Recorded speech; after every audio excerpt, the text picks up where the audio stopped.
It is inevitable that we face problems, but no particular problem is inevitable. We survive and thrive by solving each problem as it comes up. And since the human ability to transform nature is limited only by the laws of physics, none of the endless stream of problems will ever constitute an impassable barrier.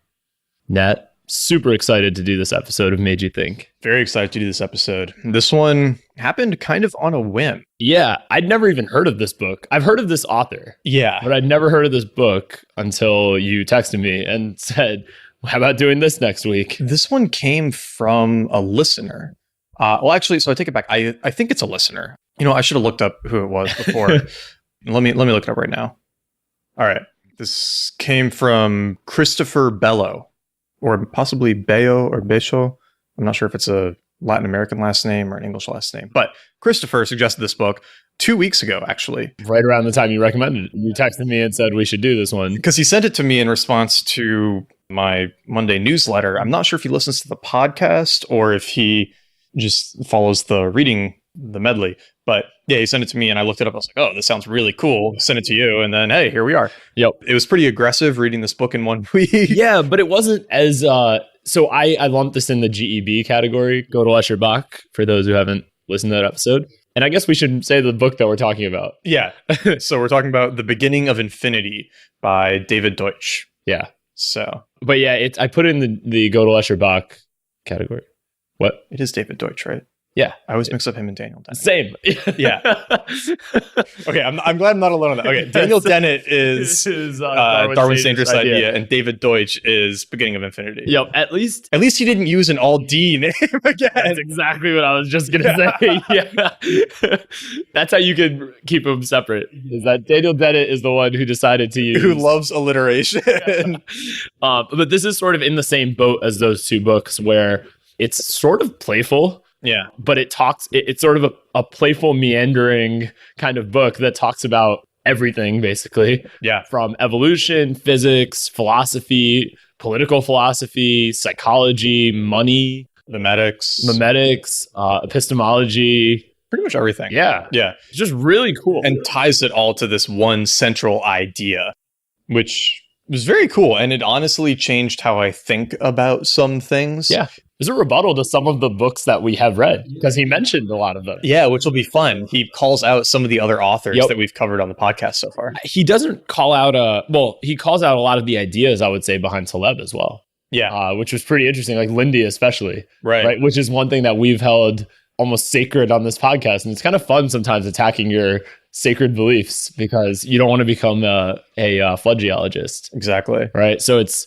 At first, I was like a little offended when he started questioning the stuff. Then I kept reading and I'm like, okay, this makes sense. Oh, there is something there. Damn it, I'm a flood geologist.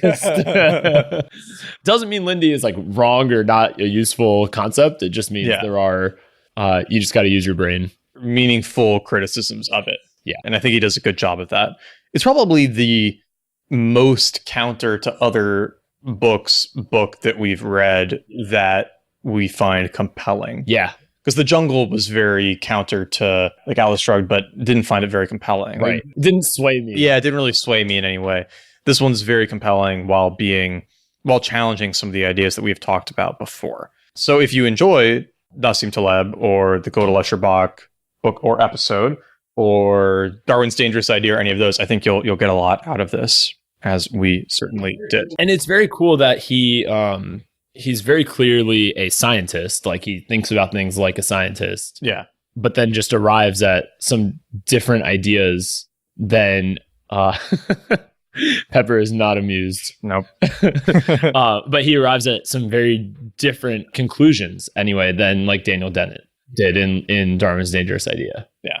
And yeah, I mean, there's a lot of cool stuff in here. There's also a lot of like speculative stuff, like the multiverse things, which we'll get into. And honestly, some of it probably went over my head, but we will attempt to talk about it and see what we can uncover. There is some pretty deep in the weeds sciencey stuff in here, which is fairly mind bending. And I don't think he does a great job of helping you conceptually grasp it. Maybe you have to read it a few times. It's also not an easy concept to grasp. No, not at all. Our minds are just not. It's just like not how we think. It's not the environment that we live in. Right. It's one, suited. Our minds are not used to trying to grasp like multiverse, quantum entanglement type concepts. I found that like quantum stuff especially is not intuitive at all. Yeah, that and relativity. Yeah. Like relativity is just super hard to wrap your head around, I think, on a conceptual level. Yeah. And even the concept of infinity. Yeah, well, he's got that whole hotel thing in there for helping you understand the idea of infinity. Which was helpful. Which was helpful. But it's still, I mean, it's really weird to think about. Well, we obviously didn't not grow up. Like humanity did not come up in a infinite environment. So our brains are just like, that's just not intuitive to us whatsoever. Yeah. It's not something that we normally have to grapple with. And so getting used to it's hard. If you think about it too, like kids even start thinking about that fairly early, where if you know, especially as a kid learns to like count really high. Mm-hmm. I'm sure you asked this question when you were a kid, like what's the highest number? Yeah. I remember like asking that question and then like the answer was like not satisfactory at all. Like somebody was like, there is no highest number. And I'm like, how is that possible? And then I was like, wait, but oh yeah, then you can just keep counting. You could always just add one. Yeah. Then I'm like, but wait, it just blows your mind. Even as a kid, you like understand there's something weird about that idea of there is no highest number. Because I remember my dad explained it to me by saying like, what if you take that highest number? I was like, what is it, 1,000? He's like, what if you add 1 to that, right? And then I'm like, oh yeah. And then you're just like, okay, you can keep doing that. Right. But your brain just can't really compute infinity. Yeah. It likes the real world, discrete, limits. The rock ends here. Mm-hmm. Right. It's not good with there are this many buffalo or out there. Exactly. Yeah.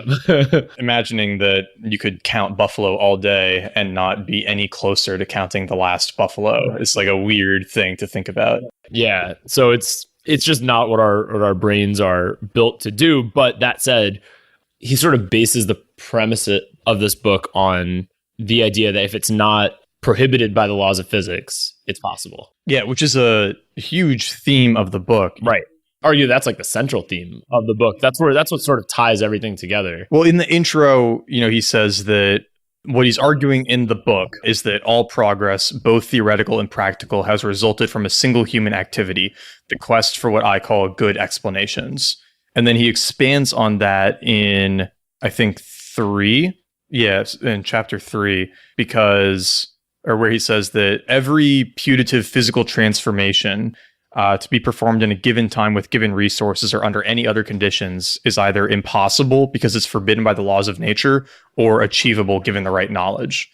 So if something is not impossible by the laws of nature, then we can figure out how to do it given enough knowledge, time, and resources. Right. Which is a cool way to think about the problems of the world. Well, and I like how he expanded that to pretty much everything, like even like disease, right? And he did it with a historical context by sort of showing how I think he used like cholera as an example of people dying of like diarrhea and dehydration. Oh, yeah. When they basically were like right next to a fire and they could have boiled their water and prevented getting the disease in the first place. But it was a problem of knowledge. It was a problem that they didn't know that there's a link between these two things.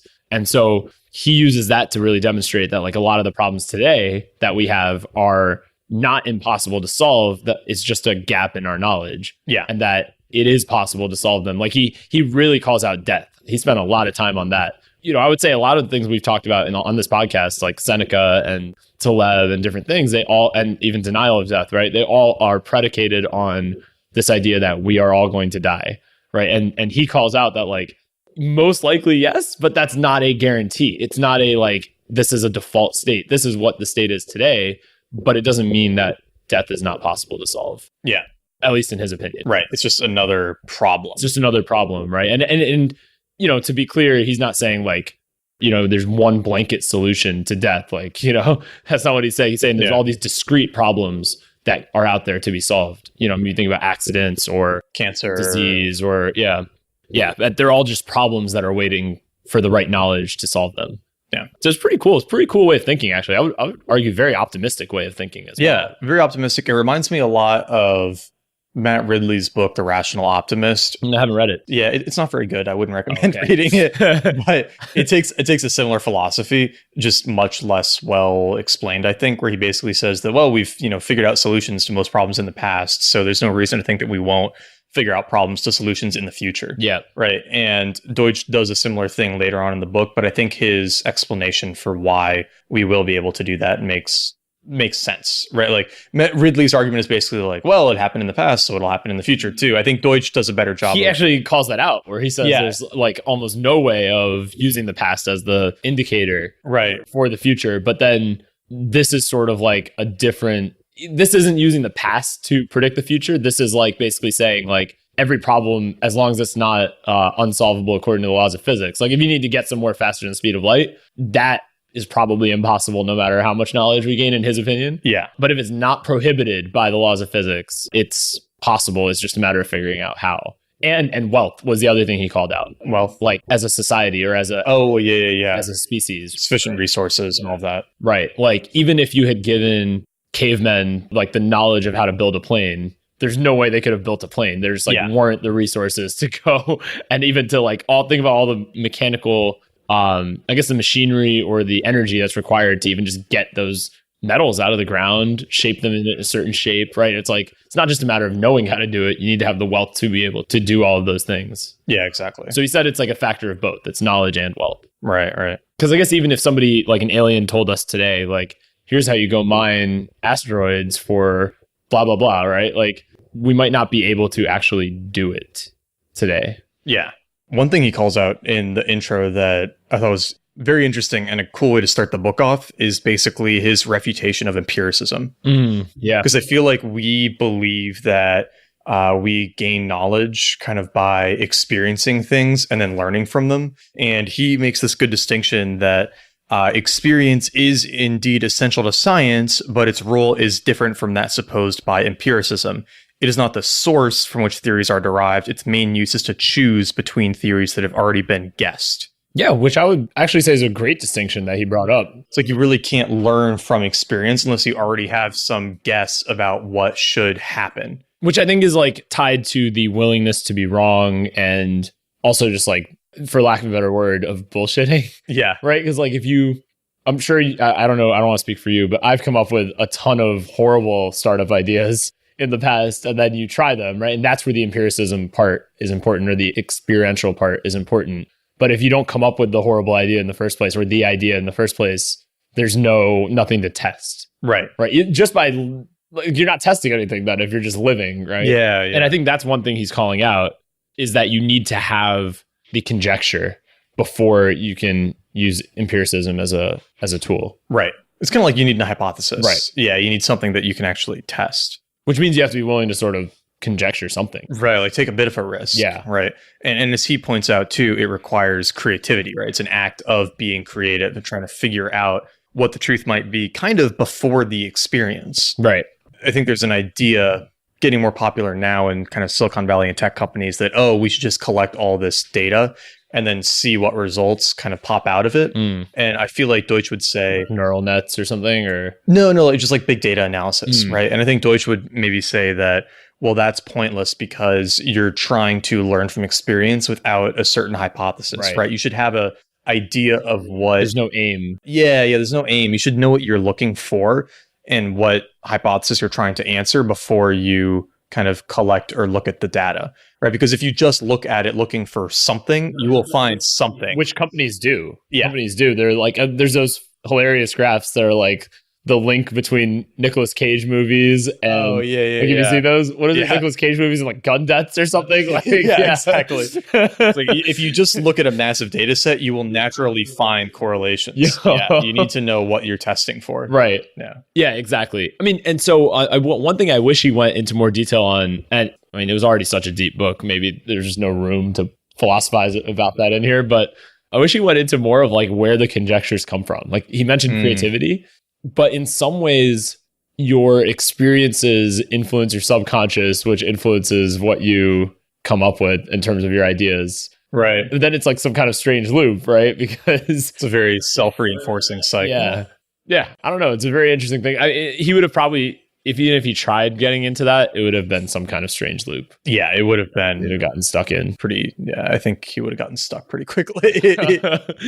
But yeah, it's like, I definitely agree that like experience and empiricism is useful, but it's not useful in isolation. Right. Well, and what he points out later on too then is that you need this idea of fallibilism to kind of complement it. And so what he says is that fallibilists expect even their best and most fundamental explanations to contain misconceptions in addition to truth, and so they are predisposed to try to change them for the better.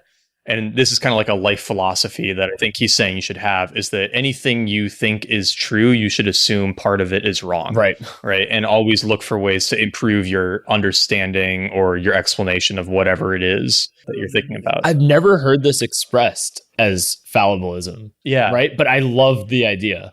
Like some people I always do this at our company, right? Like I always say to anyone inside or outside that like, we figured out something that works, but like we're probably only not even halfway to being 100% right on the concept in terms of how it's presented, the delivery, what we're offering, like all the different pieces. Yeah. Obviously, we're not perfect, because if we were perfect, we'd be a lot bigger than we are right now, right? So but people always find that weird, because I'll say that and they'll be like, wait, but things look like they're going so well. And I'm like, they are going well, but like, obviously it's not perfect. Like, right. It's clearly not perfect. Well, I think we have a bias where we think that if we're perfect, what else do we have to do?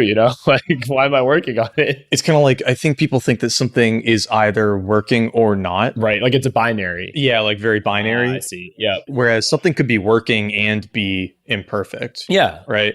And so just because it's working doesn't mean it can't be improved upon. Well, and the cool thing is like the world is always changing too. So even if it's perfect for a moment, it's like the next moment it's no longer perfect. It's going to have to adapt to a new reality at some point. By the time you realize it's perfect, it's no longer perfect. There's going to be some like natural entropic force that leads to its degradation, whatever. Yeah, you have to react to. Exactly. So like, I mean, that's just obviously a very business focused concept, but I think like, in this same way, this probably applies to like politics and just your own life. Your own life. As soon as you start thinking it's perfect, it's probably not perfect. Yeah.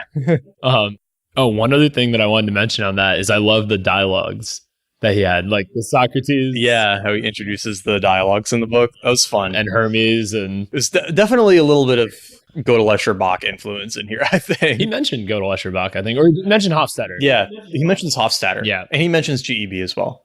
GEB and I Am a Strange Loop, I think. Right. The other book that came later.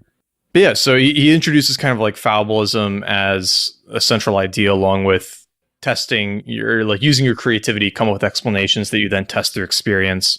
And that's how he leads into the book and kind of rounds out the first chapter saying that basically every problem is just a signal that our knowledge must be flawed or inaccurate. Right. Right. And our kind of goal as humans is to come up with better explanations to solve problems, but that will inevitably create new problems.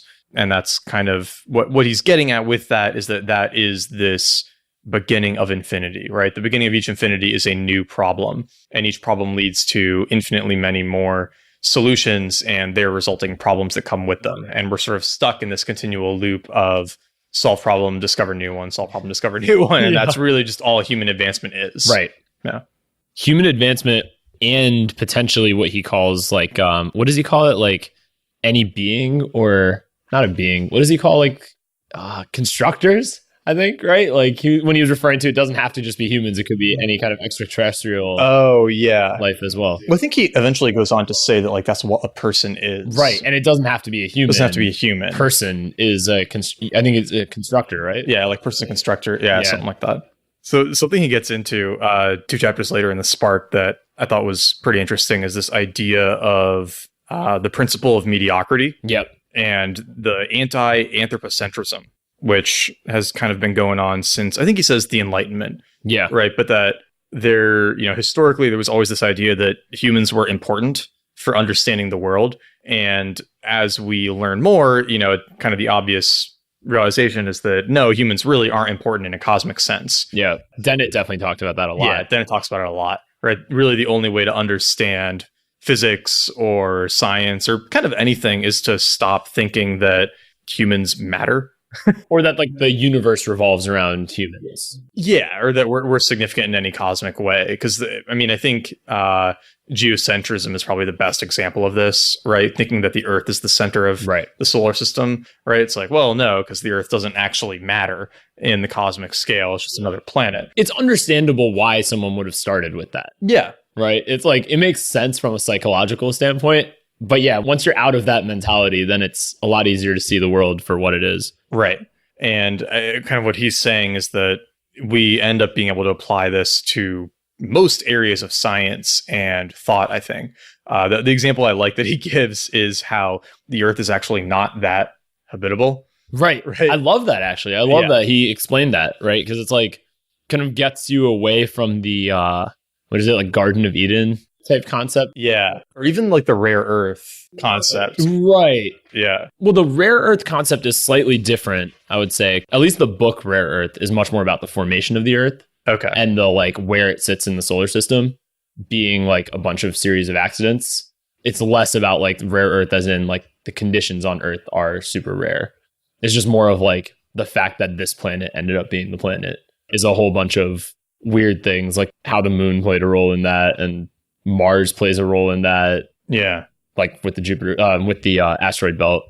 And then the fact that Jupiter is so big being actually super helpful for Earth. Why is that helpful? Because it has a ton of gravitational pull. Oh, so it can deflect asteroids and stuff. Yeah, anything coming in from outside the solar system. Nice. It's like besides the sun, it's like the first thing that something could latch onto. Got it.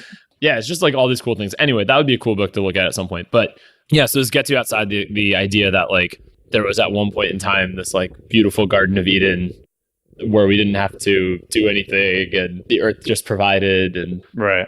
Yeah, he brings up a lot of points that like the Earth is harsh to humans. Yeah, the Earth kind of sucks. Like the thing that makes the Earth really habitable is us, right? It's our efforts. Yeah. Well, Jordan Peterson brought that up in one of his lectures. I forgot which one. It was like last year, maybe 2 years. One of the biblical ones. Okay. Where he said something about how there was some group that called humans a cancer to the Earth. And he was like, yeah, we're pretty harsh on the Earth, but the Earth does its best to wipe us off the planet every single day. Yeah. Well, it's also like, here's the thing that I think is ridiculous is that Earth doesn't give a fuck. Right. Like you can't actually be bad. Because that's anthropomorphizing. Yeah. Anthropomorphizing. Amorphizing. Whatever. People know what we're saying. Yeah. The Earth. Yeah. Like it doesn't have emotions. No. And also there is nothing that is bad for the Earth, right? Like that's true. The Earth's still going to be there. It's bad for humans. It's bad for humans on Earth. Exactly. Yeah. It's bad for us. Yeah. And it's maybe bad for certain animals. That's true. If the concentration of CO2 goes up, it might be horrible for humans. It might be great for plants. Yeah. They'll be loving it. Right. So that's the thing. It's like you can't actually do anything bad to the planet, right? But you can definitely do stuff bad to humans on the planet. Yeah. Right. So that's why I always think it's kind of ridiculous. Some people are like, oh, we need to save the planet. It's like, no, bitch, you want to save yourself. Right. Which is fine, but just be honest about it. Quote of the day. Yeah. Should turn that into like a banner or t-shirt or into a hat. To a hat. Listen to the bonus material if you want to know what we're talking about. Get a free hat. It's true. If you support us on Patreon, you get a free hat that says, no, bitch, you want to save yourself. A possible new reward tier. We'll get there. The $25 a month tier. Yeah, there we go. But one other thing he calls out here in this chapter that I thought was kind of interesting is there's this idea that, well, the idea that gets thrown around a lot is the universe is stranger than we can understand or imagine. And what he kind of says is like, no, that's ridiculous, right? Humans can eventually understand and solve pretty much anything with enough time and the right knowledge and all of that. So this idea that I think he's quoting Dawkins, or no, he's quoting John Haldane, who says that the universe is not only queerer than we suppose, but queerer than we can suppose. Right. And he's saying like, no, that's silly, because obviously with enough time, energy, and resources, we can figure it out. Yeah. Right. Nothing is technically beyond our potential comprehension, which is a cool way to think about our minds. Yeah. And our understanding. It is, but it's also somewhat anthropocentric. Anthropocentric, maybe. I don't know. I'm making up words now. I don't know, but why though? Because if we're just understanding the universe, it just means more of well, I think we talked about this on Sapiens, I want to say. It's just like the fact that our brains didn't start off as blank slates. Yeah. I'm just like, I'm not 100% yet convinced that like, maybe we can. I think computers will be better at solving some of that stuff or understanding some of that stuff if a true AI can actually be developed. Yeah. Of course, the true AI would also have its own origination problems of like, it came up through humans. Its own biases. Yeah. As opposed through something else. So yeah, I just like, I'm not yet fully convinced humans are that capable of like complete hands-off objective analysis at the scale that he's talking about. But it's a very interesting thought experiment. He swayed me further in that direction than I've ever been before. Yeah. But yeah, I still do think there are some weird biases that we have. And just like we were saying, the concept of infinity, right, is so hard for a human mind to grasp. Right. That like, and we're like used to thinking somewhat of these kinds of things, but like for people who've never thought about it, right, it's just like really strange concept. And that's just infinity. That's like something humans have thought about for thousands of years. And, you know, infinity is not that new of a concept. So imagine the strange things that we haven't thought about. Imagine quantum. Yeah, exactly. Like that thought came back as I was reading some of the quantum stuff that I was just like, what the fuck? Yeah, I have no idea what's going on here. It's very clear that you have thought about this a lot. Yeah, and it's like, can my brain even comprehend what's like, especially, I mean, this was not unique to this book, but the wave and particle stuff. Yeah. Like being both and that being true. And then being like, wait, what? Yeah. Well, and that's also where I think you run into issues sometimes with quantum.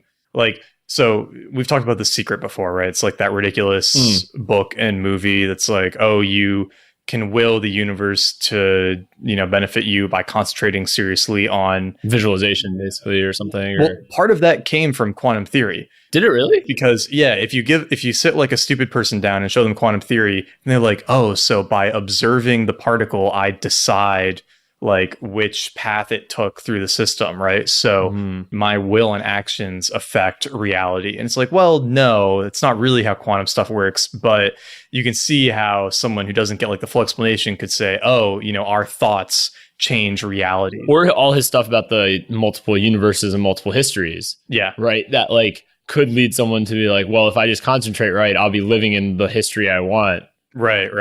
I can manifest the reality that I want. Yeah, and it's like the theory could be true, but then the human brain just might not be properly equipped to understand all the implications, I guess. Yeah. I don't know. There's just like, it's very complicated, and I'm not fully convinced that like humans can get past some of like the emotional side of it. Because that's like the wishing part.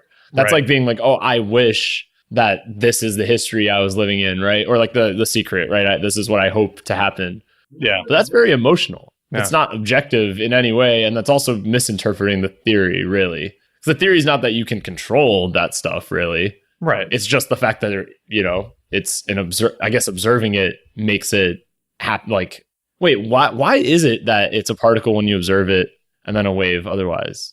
I am not qualified to give this explanation. Exactly, yeah. Can someone please link us to something that... When I read the explanations, it makes sense. I understand them and it makes sense to me, but reproducing the explanation is very hard.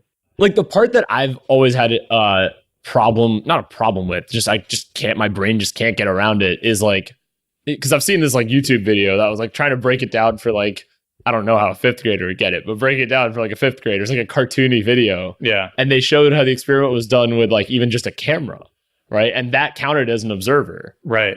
Which is so weird. It's like, it's the fact that there is an observer is changing it, but then that's very... It's not. It's not, exactly. Yeah, it's not. So that's what I'm saying is like, that's the part of my brain, and it makes sense when someone explains it to me. Yeah. I'm just not good. Like, I don't know it well enough or I'm not comfortable enough with the explanation to say it in my own words. Yeah. It's something... It's so bizarre. Yeah, I'm not even going to try. Yeah. Like, because when you just hear it on the surface, it's a very human-centric argument. Right. Of like, well, there's an observer, which is why there's a universe. And then you're like, wait, now we're back at square one of humans being like the center of the universe, which is not, I think, what the theory is saying at all. No. Yeah. Anyway. Quantum's weird. I don't even know how we're going to do that part of the book later. I was going to suggest we just skip the whole multiverse chapter. So we will only embarrass ourselves by trying to explain it.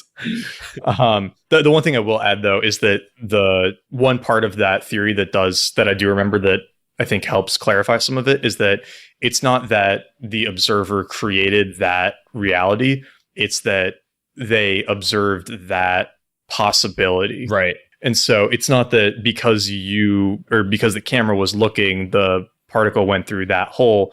It's that it could have been going through any of the holes and you just happened to observe. That's the possibility that was observed. Yeah, that's the possibility that was observed. Yeah. Right. So you didn't actually affect anything you just saw something. Right. And then that brings back the multiverse thing. It's like, so now you're part of that history where it was observed going that way. Right. As opposed to being any of them. Yeah. And so as the photon is fired, it's spreading out sort of in infinite universes and then reconvening at the collection point at the end. Right. Right. Which is sort of what he gets into later in the multiverse chapter. But again, we may just have to suggest that people read the book for that chapter because... And even then, you might not get it. And even then, it's just entertaining, though. It is. It's very intellectually stimulating. That's the part of the book that I want to go back and reread most at some point because I was just like, whew. Or read like a book that's just about that. Yeah. That just like dives into that. And to be fair, it's a fairly fringe theory in physics right now. That's true. So I think there are a lot of people who would disagree with... And he says that. Yeah, and he says it. He opens with it. Yeah. Fringe theories are fun, though. Aquatic apes. Oh, yeah. We're all about fringe theories here. That's also a good name for a podcast. I bet someone's already done Aquatic Apes. No. The Fringe Theory podcast. I like Aquatic Apes better. The Aquatic Apes podcast. Yeah. Please find our spin-off podcast, the Aquatic Apes podcast. Every week we do actually, there might not be enough content for every week. That can be a bonus Patreon episode. There we go. The Aquatic Apes episode. Do some research. Do like a deeper dive on it. That would be fun. I was going to say if we ever compete in a triathlon, that can be our team name. The Aquatic Apes. Or start a band. There we go. It's a pretty memorable name. It is. I like it. Aquatic Apes. All right. If you haven't heard about the Aquatic Apes, go listen to Darwin's Dangerous Idea, episode something. You'll find it. Best theory ever. It's one that I don't want to ever find out it was refuted. Yeah, I only want to hear stuff that supports it. Exactly. I don't want to hear any of the... I want to have confirmation bias only. Exactly. Just lots of confirmation bias. So in chapter 4, he kind of moves on from his discussion of developing solutions to ideas and knowledge, because he says that there's really only two forms of infinities in the universe. There is the process of biological evolution and there's the growth of knowledge. Yep. And so in chapter 3, he's talking about, okay, the growth of knowledge is this kind of infinity beginning point because it can continue to grow. We'll find new problems to solve.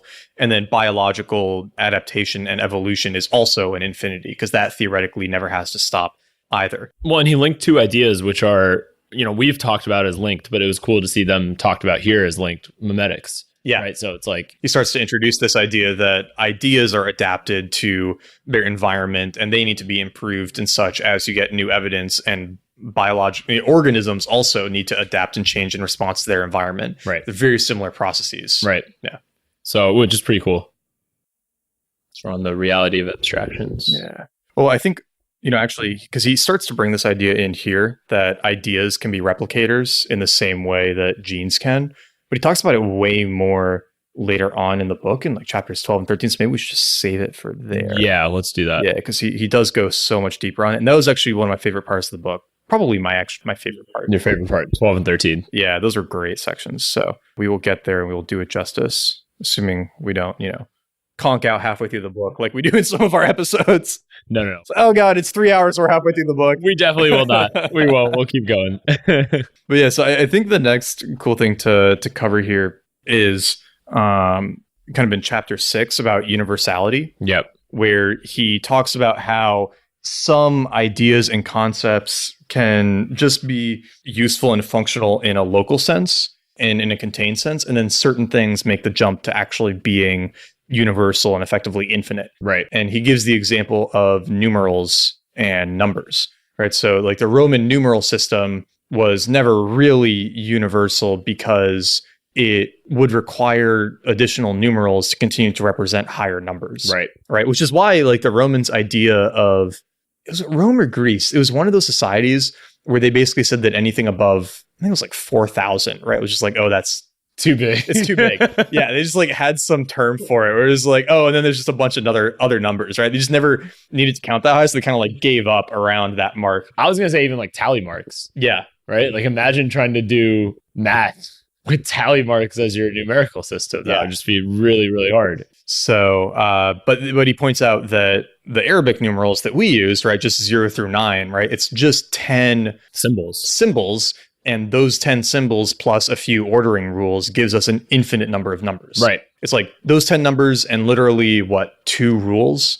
So, right, just add one in front to go up an order of 10, and then What's the other one? I guess you don't really need the commas even. So Yeah, the commas are just a styling. the commas are just a stylus, a way to like make it easier to read. So For humans, because a computer doesn't need it. we just don't need it. Yeah, so it's literally 10 digits in one rule, and you've got an infinite Yeah. number system, which is kind of cool, Yeah. right? When you think about it, that's like really efficient. I guess you have to remember the order. So like 2 comes after 1, 3 comes after 2. That's true. 4 comes after 3. But like once, yeah.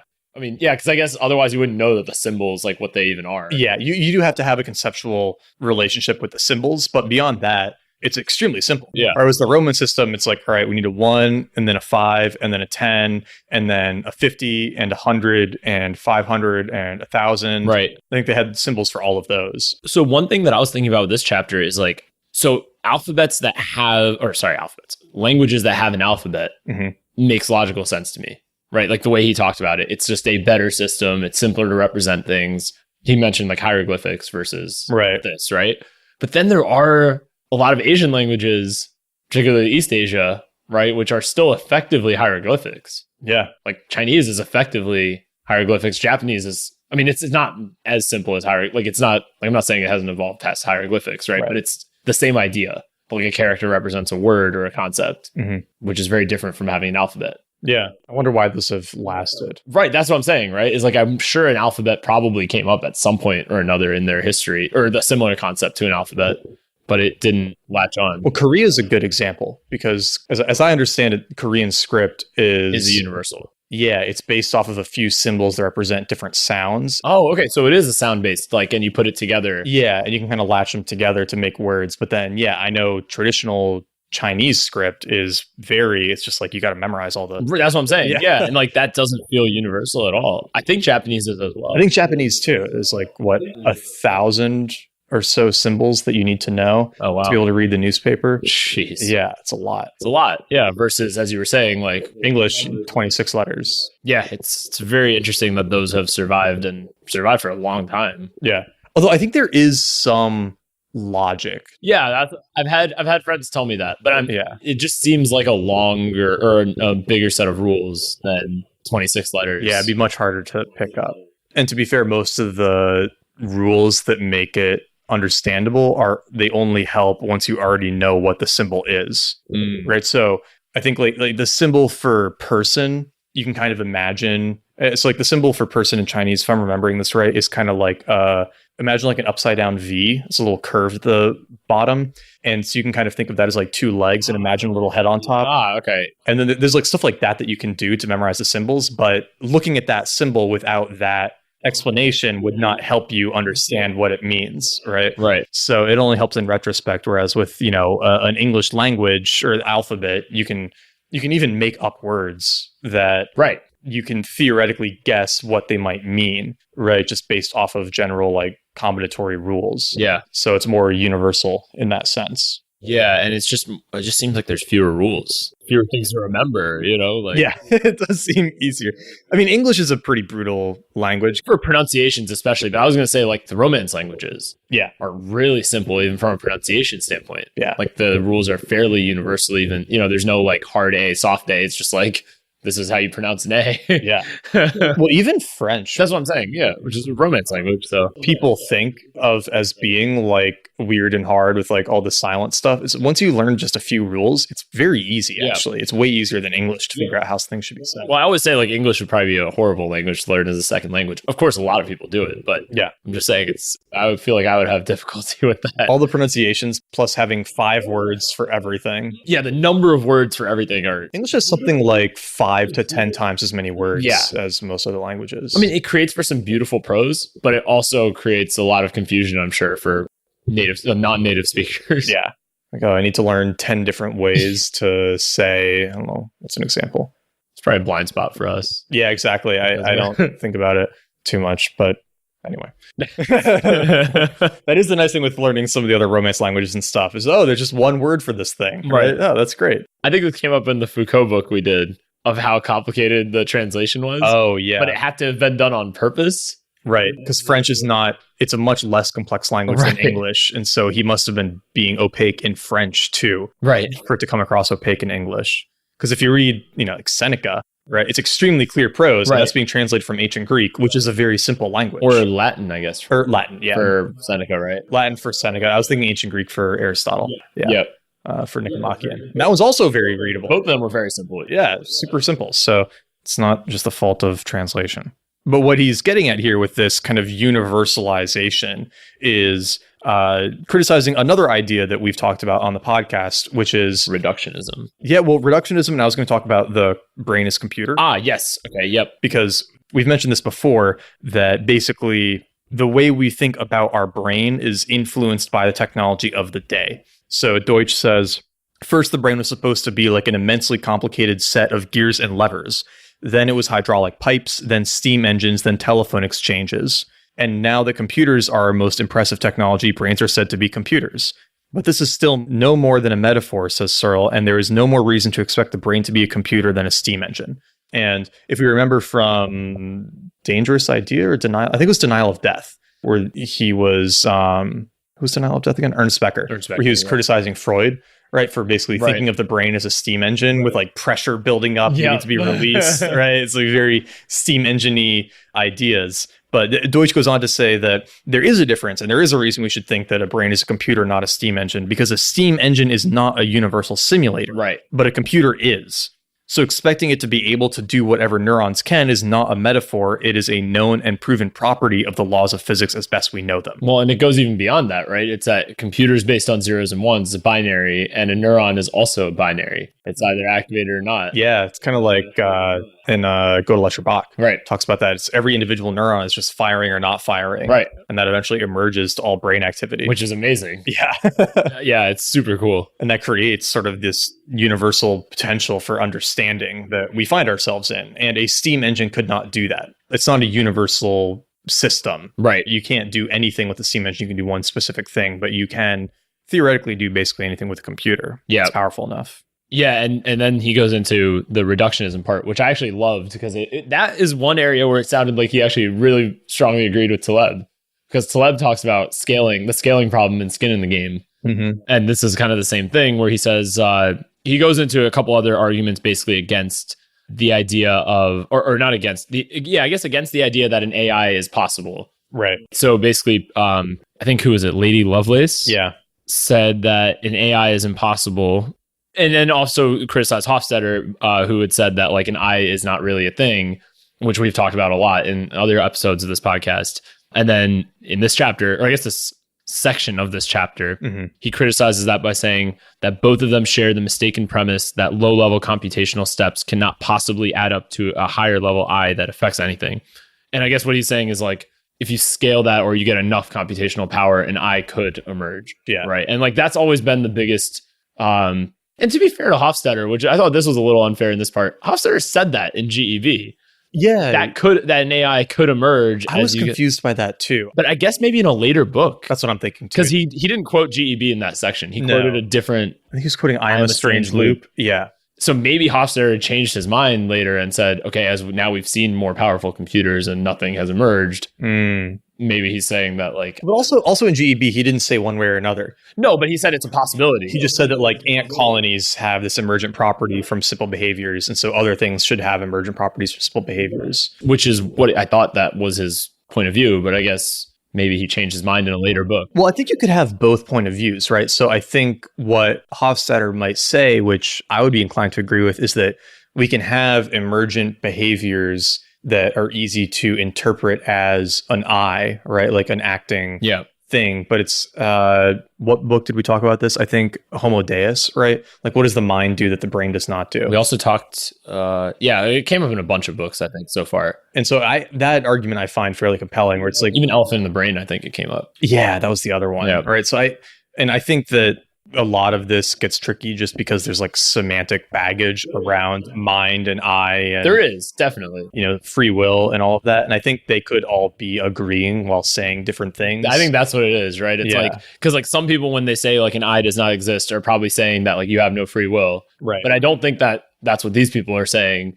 I think it's they could be saying that. Well, they could be, because like free will also is kind of... Well, it's a very murky concept. But they could be all saying the exact same thing of... There's no specific I. There could be there's many different personalities, which is I think what came up an elephant in the brain. Yeah. And Homo Deus, and I think other things as well. Well, Homo Deus was that there is no mind or I. Right. There's just this consciousness that we experience, but we're not in the driver's seat. Right. Right. It's something else. The brain is doing the driving, and whatever we call consciousness is just along for the ride.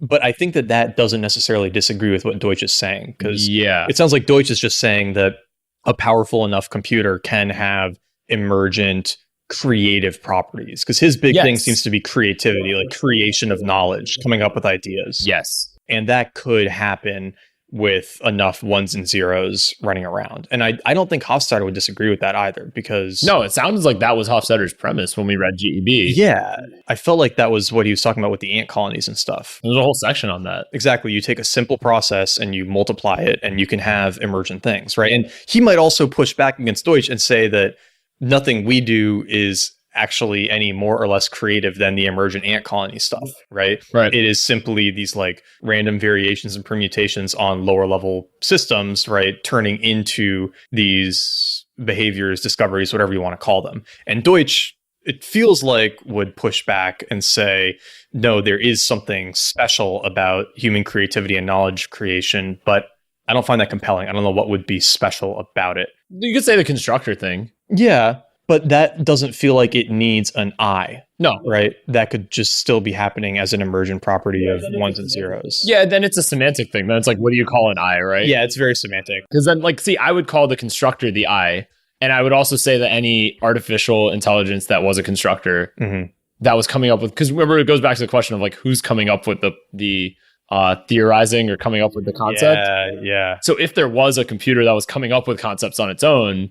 Is that an I, right? Or is it a true AI? And same thing with an extraterrestrial intelligence as well, right? If it's coming up with concepts and effectively creating knowledge. Knowledge creation seems to be the big thing for Deutsch. Yeah. But then you're right. It's caught up in all these semantics of like, well, is the I consciousness? Because it doesn't have to be consciousness. I think those things are coupled. Knowledge creation and consciousness for humans are coupled. Right. But I feel like you could have a computer that could create knowledge, but is not conscious. Yeah, I'd agree with that. Right? Well, and I feel like we already have some of that. I mean, there are AIs that can run science experiments and discover things from those experiments, right? And then Deutsch might say, well, they were programmed to run the experiments, so it's really the ingenuity of the programmer. But then if the AI is the one actually doing the experiment and forming the conclusion based off of preset rules, it feels like it is the one generating the knowledge, right? Because otherwise you're kind of forced to say that, well, then no scientist ever creates knowledge. Right. The scientific theory creates knowledge, right? Or you're forced to say that like your biology is what's creating the knowledge, or like... Yeah, or your professor who told you how to do the experiment. Yes, exactly. It's like, where does that stop? Yeah, it's like an infinite regress, right? Or your parents who took you to school are the ones who create... Yeah, it's like... Yeah, at some point you have to say like, no, okay, you take ownership. Yeah. Right. That's true. It's kind of like a cop-out. Yeah. It's kind of like saying that like, oh, nobody actually committed a crime. It's like their environment is what caused them to create that crime. But it's like, you could follow that thread down forever. Yeah. And you would never get anywhere. So yeah, that's kind of a moving goalpost then, if you say that for AI. It's got to be a limit to it. I mean, I do agree with his Chinese room style rejection of the Turing test, right? Yeah. Because I think that, yeah, obviously a computer that just fools you into thinking it's a human is not necessarily a thinking thing. What was the prank that he was talking about? Oh, yeah, where it was like Hofstadter's grad students told him that they got access to like a DARPA computer or something, but it was really just one of them. That's kind of mean. Yeah, it is. I'm sure he was like all excited and like, oh, this is gonna be so cool. Right? Well, and then they tricked him into thinking it was passing the Turing test. Yeah, because it was just one of them on the other end feeding in responses, and Hofstadter didn't figure it out until they started making like personal jokes about him. And he's like, all right, something's up. But for a minute there, he was probably like, holy shit. Yeah, here we go. This is incredible. If he had Twitter, he would have been tweeting about it. Oh, yeah. If it was like in the modern day, he would have been like, guys, I'm sorry. I got to say, I've just discovered there's an artificial intelligence.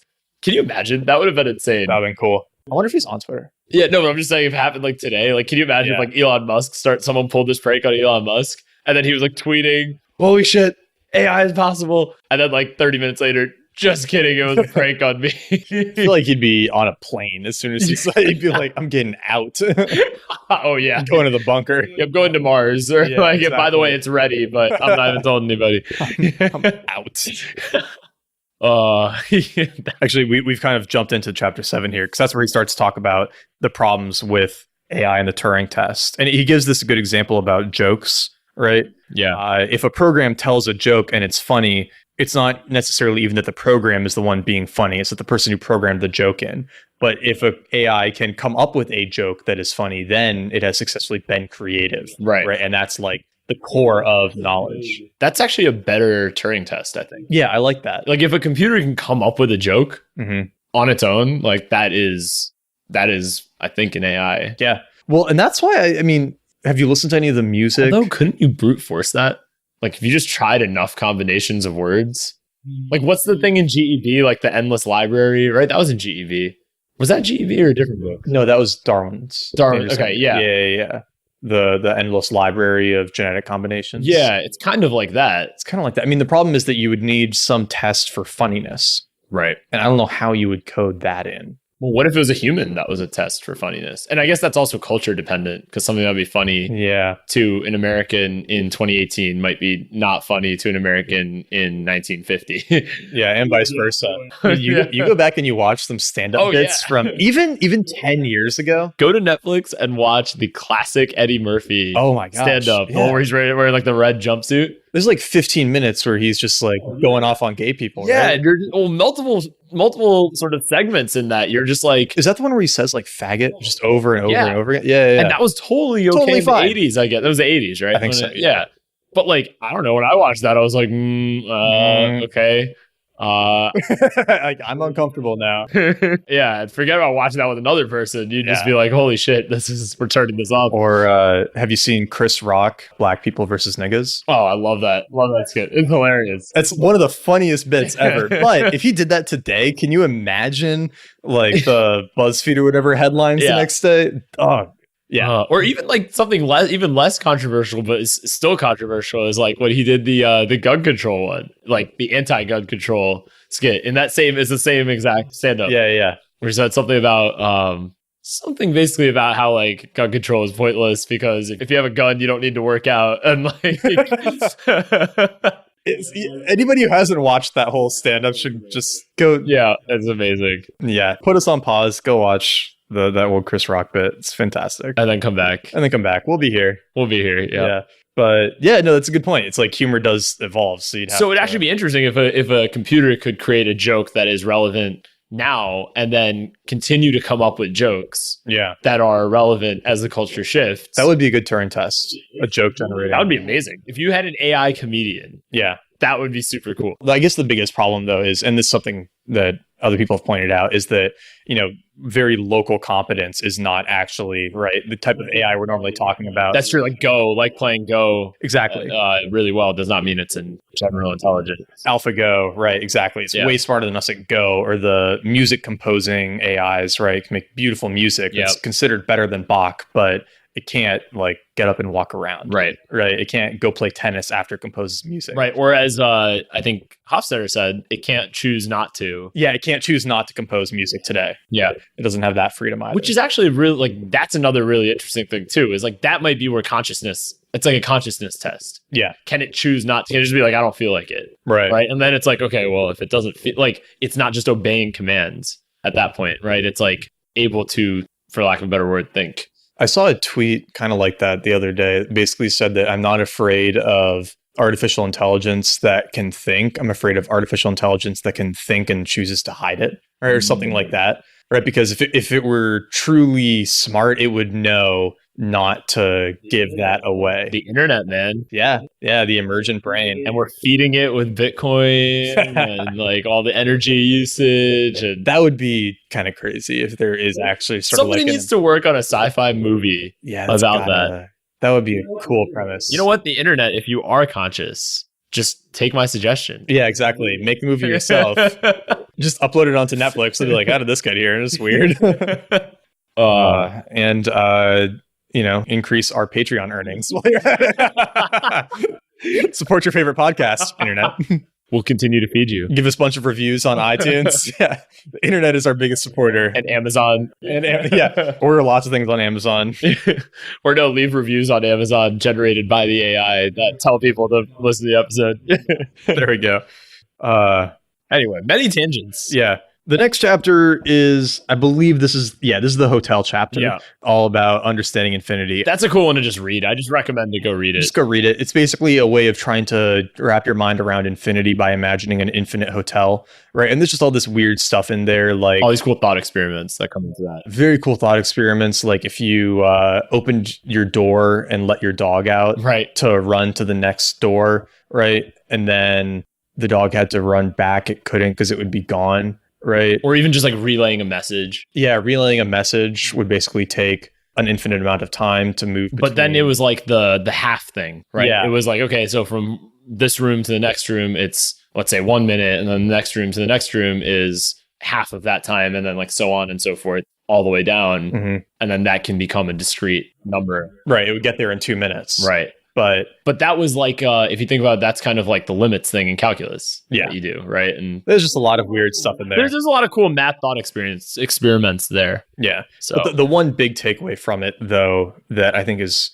really weird to think about is that if we can truly have unlimited progress, then not only are we now at almost the very beginning of it, we always will be. Right. We'll never hit the edge. Yeah. Which is a weird thought. Infinite game. Yeah, infinite game. Because, I mean, I don't know about you, but when I think about, the possibility of like time travel and stuff, or going into the future at least, right? Like doing some sort of freezing or life extension, I always kind of have this general idea of, this point in the future where we will be more advanced. But no matter where you choose to go in the future, there will be a point beyond it that is more advanced. Yeah. And that will almost necessarily continue infinitely. Right. There's like heat death of the universe type stuff that we have to consider. But especially if we eventually kind of merge and move into technology, then you can kind of have like infinite time within a simulation, right? Yeah, because you could slow it down. Yeah, I was thinking about that yesterday, and I tweeted about it. I didn't get any good responses to it. So I need to like do more research to figure out if this makes sense. But like our experience of time is subjective, mostly based off of our biology and how fast our brain can process things. Yep. So if we could speed up our processing power in our brain by 20%, what would the subjective increase in time be? Yeah. Right. Because let's say that our body has a fixed 100 years of biological time, right? But if we can think 20% faster, then do we get like, it wouldn't be 120 years, but it'd be like 116 or something, right, of like mental time. And then if we can increase our mental processing power by 1% each year, we eventually kind of like hit this runaway asymptote where we can kind of like live out millions and millions of years mentally within, a day of biological age. Right. Right. And at that point, you're basically living forever without having to invoke any like biological changes. Right. And that's kind of an interesting thought experiment. It is, definitely. It is also a very optimistic thought experiment. Right. Because you're assuming there's a lot of like choke points, as I would call them. Like right now, the fact that every human besides a handful are on Earth. Yeah. Right. Besides the space station people, basically. I was like, whoa, where are the other humans? Oh, yeah. Okay. Space station. That's what I was clarifying. You were like, wait, you saw my eyes. Like, you were like, wait, in all the work this week, did I miss like the Mars announcement or like 2020? Yeah, exactly. Plus or minus 10 years for Elon. Yeah, exactly. That's the aggressive timeline. Not minus, actually plus. Just plus. Yeah. Very anti-fragile time scale. I just meant more of like these choke points of like, okay, if something happened to the Earth before we can spread out a bit.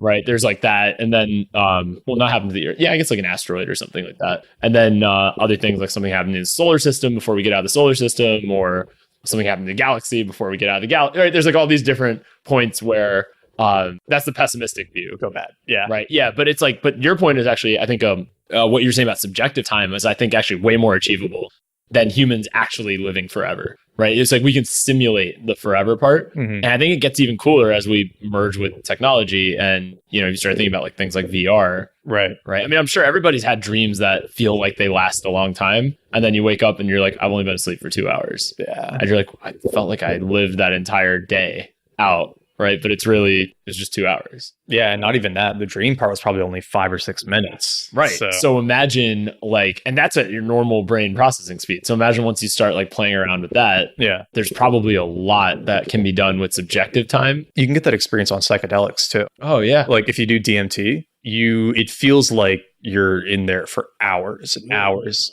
and you come out and it's been 10 minutes. Really? Okay. Yeah. Wow. So there's probably there's definitely ways to play around with that variable. Yeah. And I think that is very achievable. So that's pretty cool to think that'd about. Be cool. Yeah. Especially if you get like that neural lace type thing, like Neuralink has talked about, right? Yeah, I've seen that. Where you've got a computer interfacing with your brain. That would be a feasible way to slowly speed up kind of processing power, I think. Kind of interesting. Yeah, there's a lot of cool stuff with that. But that feeds nicely into the next chapter about optimism. Right, which is essentially this idea that all problems and evils in the world are caused by insufficient knowledge. And we can really just solve basically anything by getting more knowledge of that area or of that problem, or, like making more of these guesses and running these experiments, trying to figure stuff out. And because it goes back to what we said before, that all problems are soluble, right? Right. So given enough information, time, and resources, you can solve basically anything. And so all current evils that we're encountering are really just situations where we haven't solved the problems yet. Exactly. Yeah, and that's a very optimistic way of viewing things. It's a cool way of looking at stuff too, because it really gives you something to always like, not you, but like humanity, something to push for. Yeah. And then it also ties back to the concept of infinity, because there's never any end to the problems. Right. There'll always be new things to solve or figure out. Yeah. So there's never going to be this like effectively Garden of Eden state, that you're striving to, because every problem you get, you're unlocking new problems to go solve, which is cool. Well, and I like that he calls out Malthus. Oh, yes. And kind of the population pessimists, right? Where he basically says that people make these doomsday predictions based off of the technology not advancing and problems not being solved. But, we know fairly well that humans are great at solving problems and like solving problems, and we tend to fix things before they really become these huge issues. And so that's what Malthus and those people missed, is that when they're saying, the earth cannot sustain this many people because, we'd have to like have this much farming and whatever going on. And it's like, well, we got way better at farming, and now we can, only have 2% of people in the US involved in agriculture and feed everyone. Right. And feed much of the rest of the world too. Yeah. And a lot of the rest of the world. We have too much food in America. Yeah, exactly. A lot goes to waste. It's really a distribution problem. Big distribution problem. But it's not an agriculture problem at all. No. It's not even close. Yeah. And so I think that this is honestly kind of how I feel about a lot of the climate change stuff. That will solve it. Yeah. I agree. Well, especially when you're looking at projections 100 years out. Yeah. Right. It's just like now we're definitely going to delve into controversial territory here, because the headline's going to be Made You Think podcast hosts are climate change deniers. No, it's more just, that's not what we're saying.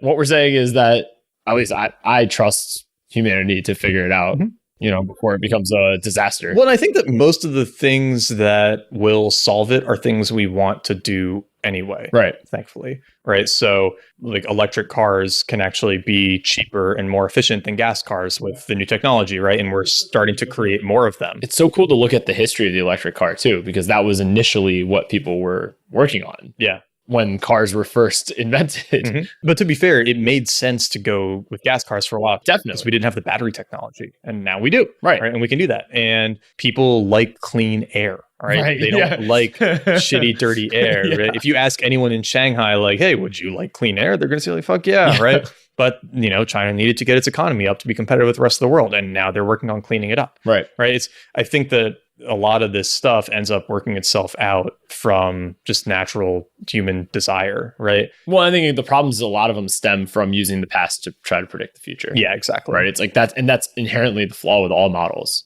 is that they got to base it off of data points because they need to project out.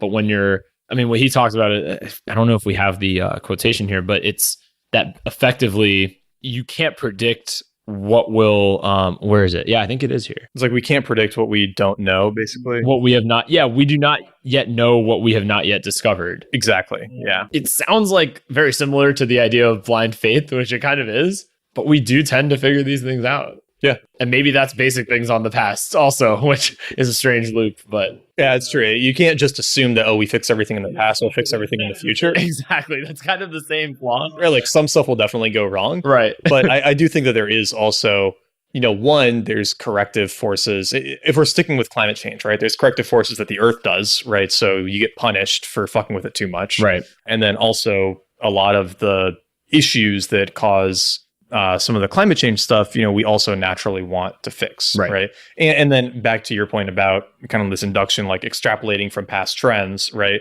If you did that, you would assume that starting in the 60s, right? You'd assume that all cars are always going to be, 5 miles per gallon. Right. Yeah. That's a great point. Actually. Yeah. And it's obviously ridiculous. Or then honestly, even in the 2000s, car sizes were getting bigger and bigger and bigger and bigger. It was like the Hummer was like the big, everybody's driving SUVs. Yeah. And then the trend totally reversed.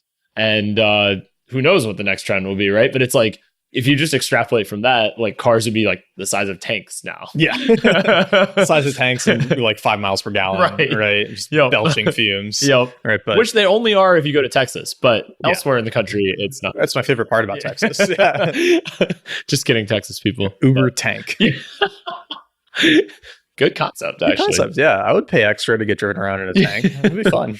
But yeah, that's basically what he's saying here is that we can be optimistic because all evils and problems can be solved with enough knowledge. Right. And then also if there's a necessity to solve something, it becomes that's something where it's it's another, the market is a very hard thing to put into discrete terms as well. Yeah. Which is why economics is impossible to model. But it's if you think about this, the Malthus thing in particular, right? The increase in population means there's more mouths to feed, means there's more demand for food, which means that people will invest more in growing food. And then the people who have a monetary incentive to do that will invest in technologies that can make their costs go down, which will increase the production of food. And it's just it's a real, there's so many second and third and fourth and fifth order effects that you just can't predict, except that the market is an incredibly strong corrective force for problems. Yeah. I was thinking, imagine if you had a plague or something, right? Which, God forbid that happens. But if that did happen, the incentives to come up with a cure would be so strong that I'm not saying it's possible, but humanity could kind of organize itself to do anything possible to figure that out. Yeah. Well, we basically did with Ebola. Yeah. Right. That was a remarkably well contained. Yeah. That could have gone really bad. Yeah. It could have been really bad, but we basically just took care of it. Yeah.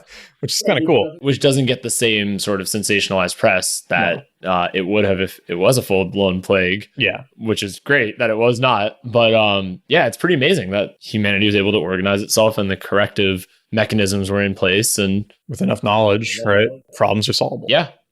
So, and I think the market is a uniquely effective tool to do that. I know that sounds very Randian, but I don't have the same faith of a top-down system being able to figure that out. Yeah, I think it'd be too slow. That also assumes that a human or a small group of humans has the knowledge on their own to figure it out, whereas a market system is let the knowledge will emerge from the mass of humans. Right. Everyone trying to capitalize on it. Yep. Which kind of increases the pool of possible solutions also, because it's you're conjecturing, you have a lot of different people's ideas, and then the market is very evolutionary in that way. Yeah. You get better solutions when you have more people kind of duking it out, which is, I think, kind of the cool goal with stuff like the X Prize. Oh, it's great. I love that concept. Right. Where they award, $10 million to people who figure out problems. And now they're doing stuff for education and water and all of that. And it just does so much more than giving $1 million to one foundation, right? It's let's let everyone compete and try to figure it out. Right. And then the best solutions will emerge from that competition. Yeah, it's a very bottom up yeah, way of doing it, which is so cool. Which we like. We like bottom up here. Yeah.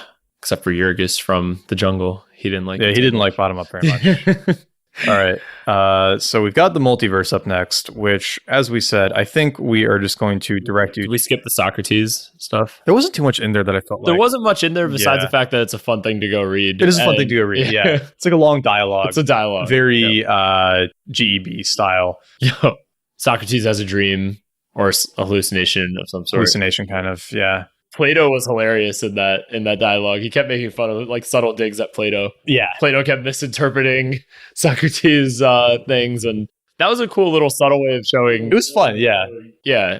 Well, also how we don't have direct writings from Socrates, which is very, it's very interesting to think about. Because who knows what the actual ideas were. Well, yeah, and most stuff that you read from Plato that uses Socrates as a character is just made up. Made up, yeah. It's just his way of telling stories. Socrates said. Socrates, yeah, exactly.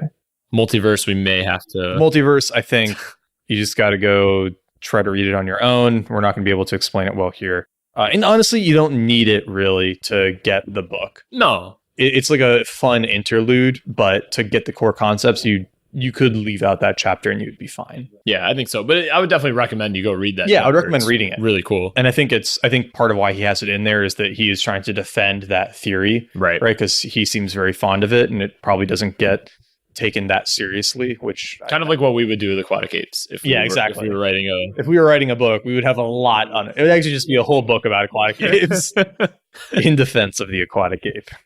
And we could put a disclaimer like he did, like most biologists do not take this seriously, but they're all nerds stuck in their old ways. It's like all the Sphinx stuff. Have you heard or read any of that? No. Joe Rogan's had this guy on his podcast a couple of times, or there's a few guys who research this. What's the guy? I can't remember his name off the top of my head, but the theory is basically that at least some portion of the Sphinx or the base of the Sphinx is a pre-Egyptian monument. And this is based basically on a few things like water erosion and some sort of like sound testing on the rock and like a few other things they did that sort of helped them date the basin of the Sphinx and the location. And it seems like it could be quite a bit older than the pyramids. Which are already super old. Yeah, like 12,000 years ago instead of... Because like the pyramids, I think, are what, like 2000 BC, 4000? But they're saying the Sphinx is like 9,000. Oh, wow. Like way older, right? But anyway, I don't want to go too much into it. I find it super interesting. Yeah, tell me the guy's name when you get a chance, because I'll go back and listen to those Joe Rogan episodes. Yeah. And the thing is, too, is it's not unbelievable, right? We know with like Göbekli Tepe that people were building massive stone structures way earlier than we thought they were. I mean, it's the pyramids themselves are already like hard. Like, it's like amazing. We also still can't really explain how to do them. Right. Like how like people have tried to... It's the aliens, man. No, I'm just kidding. This is not that kind of podcast. Well, like people have tried to figure it out, right? Like they've tried to do it with, wood and, basic rope and stuff. And it's like really freaking hard. Yeah. So we're still not totally sure how they built those. And then, basically the theory is like, okay, Sphinx might have been super old, like pre-Egyptian society. Egyptians discovered it and built their pyramids, near it, because it had some, significance to them, possibly because of this like older society. Right. But that they got wiped out by one thing or another. Right. Because you see really no technological advancement for that whole period. Or if it was the Neanderthals. No, I'm just kidding. They died out. Yeah, they would have already died out, I think. Yeah.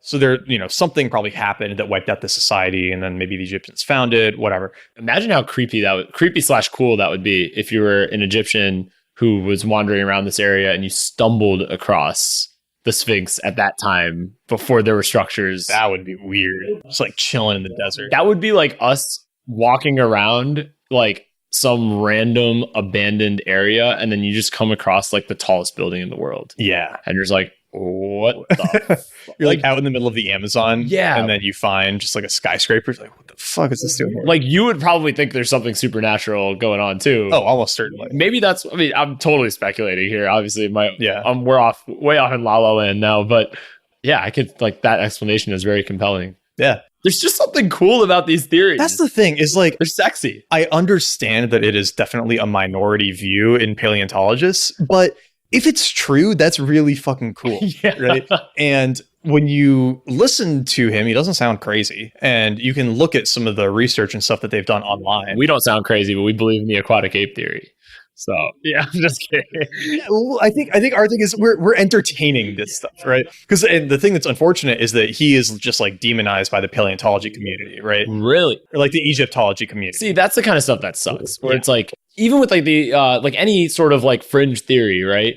Like examine it dispassionately, like using science, not using like ostracizing someone for and most chasing a theory. Stuff that we believe now kind of started out as a fringe theory at one point. And everybody knows that, right? Which is why, like, I don't know. It's like you got to respect the fringe theories and some like you almost got to take them, like make sure to disprove them very clearly. Mm-hmm. And it's like dangerous to not do that, right? It's like almost irresponsible. Yeah. If you're trying to disprove one of these theories, it's like irresponsible to be like It's lazy. Yeah, it's lazy to be able to just say like, oh, aquatic apes, that's outlandish. Like, obviously that's not true. Right, without like actually chasing it down and it's like strongmanning versus strawmanning. Yeah. The argument. It's like you got to take all the best things that this theory is talking about and then show why those are false. Yeah, exactly. It's like a debating tactic. Right. Well, not a debating tactic. It's like what debating is. Yeah, it's how to properly debate someone. Yeah.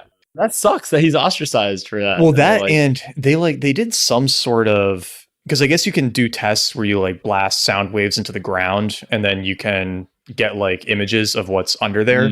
Oh, like sonar. Yeah, it's like sonar. I guess they found like a chamber under part of the Sphinx. Oh shit. And the like Egyptologist people like won't let anyone excavate it, right? Because it's like it's this thing where it could have a lot of like really good evidence or answers and interesting evidence and stuff, but they like won't let them do it for weird reasons. So I don't know. I mean, for like almost political reasons. Yeah, it's almost political. It's like they don't want to throw away the notion of and to be fair, he's not saying that like the Egyptians didn't build this stuff or that like aliens built it or anything. It's like, hey, maybe there were people here before the Egyptians, right? Like that's not that crazy an idea. So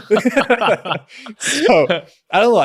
It sucks when you hear about those kinds of stories, right? It's like you see this in business all the time. You see it in medicine all the time too. Oh yeah, medicine is a perfect example. Yeah, it becomes very political. It's like hand washing. Yep. You know, that was a huge thing, right? Where that's actually where the term comes from, the Semmelweis reflex, right? Yeah. Because it was the guy Semmelweis was like, yo, we should all wash our hands. And they were like, nah, fuck that. We're going to keep, going from cutting up corpses to delivering babies. Everything's fine. And then eventually they realized like, all right, we should probably wash our hands. I thought it was more even bottom up than that it was like the hospitals that were implementing this just were seeing way less like infections and stuff. I think that is eventually what happened. But I think he was one of the first people to sound the alarm about it. Oh, I think he was like definitely. Was he the one who kind of in his lifetime didn't actually see it become... Yeah, he got put in a sane asylum. Yeah, right. Yeah. I think that's actually in the book that we have on our list. Oh, is it in that one? I think it's in. I wouldn't be surprised. Yeah, I think I remember. If it was not in that one, it was in another one about... It gets talked about a lot. It's like a pretty famous example of just old entrenched ideas being really terrible. Or even like all the like low fat stuff. Yeah. Like for a while, if you were anti that, you would probably be like, I couldn't imagine someone going to a conference. Yeah. If you went to see your doctor and you came back with a cholesterol of, 200 and they said, oh, that's totally fine. Like, don't worry about it. They'd be like, whoa, what? Or that's not what you're supposed to say. Right. And now, I mean, especially now, there's all this research coming out that basically shows that high cholesterol is helpful for longevity. Yeah, which is amazing. Like one of the strongest correlations with increased all-cause mortality is low cholesterol, right? So, well, because it's tied to a lot of neurological disorders. Yeah, neurodegenerative disorders, exactly. And it's also because it's such a precursor. It's a precursor to a lot of essential nutrients as well. Oh yeah. I mean, especially for men. Yeah. It's like you use cholesterol to build testosterone and your brain runs 25% on cholesterol. I would always argue about this with people ever since I like the first time I came across this. I was like, your body wouldn't produce something on its own because cholesterol is like, you could have zero dietary cholesterol and you would still have cholesterol in your blood. Yeah. So it would be very odd for your body to produce a substance automatically that is just naturally harmful. Yeah, it doesn't make sense. It does not make sense. Like, why would your body do that? And also, it's like that, and this is actually a good example of anthropomorphizing something in science too, is this idea that if you eat something, it becomes something in your body. Right. Right, like eating cholesterol has no effect on your cholesterol level. Yeah. Eating fat doesn't make you fat. Right. It's just kind of like eating a chicken doesn't help you grow wings. Right? I think Taleb or someone brought this up, was like eating a cow does not make you bovine. Yeah. Exactly. I think also the name fat is just an unfortunate semantics problem. Yeah. They just fucked that up. I don't know whoever's behind the marketing. I mean, to be fair, they are the same thing. I know. Yeah. I know. It's like you can put fat on your body and it's the same like part of your body that is the fat that you would eat on a steak. Right. But that doesn't mean that eating it from a cow like makes you develop it, right? Right. So, like really think about it for a second. By that logic, we should all just be eating brain. Yeah, exactly. Then we get smarter. We'll grow brain. Actually, we should be eating a lot Of human brains, smart people's brains. Oh, I was gonna make a bad joke about like eating bull penis. Oh yeah, there you go. That's the secret to having yeah, a huge penis. yeah. Is you just eat lots of penis. And rhino horns because they look like penises. Yo, you know what? I bet you could convince people of that. Like if you made a really legit looking webpage, Bull penis powder. bull penis powder. Yeah, exactly. Justin, get on it. That's your next startup idea. Startup idea. Somebody would pay for it. Oh my god. Actually, you know, if you They could be our new sponsors. if you join our Patreon at $25 a month or more, you get a free can of bull penis powder each month. While supplies last. Yeah. The hard thing is chasing down the bulls. They really don't like it. This is probably our best tangent. Oh yeah, A+ tangent. But actually, this all relates to this next section, which amazingly it relates to the next section, which is all about how to harvest bull penis. No, He also included this because he just thought it was cool, like just like the multiverse. yeah, it was just kind of like a little recipe. Yeah. Yeah, great diagrams.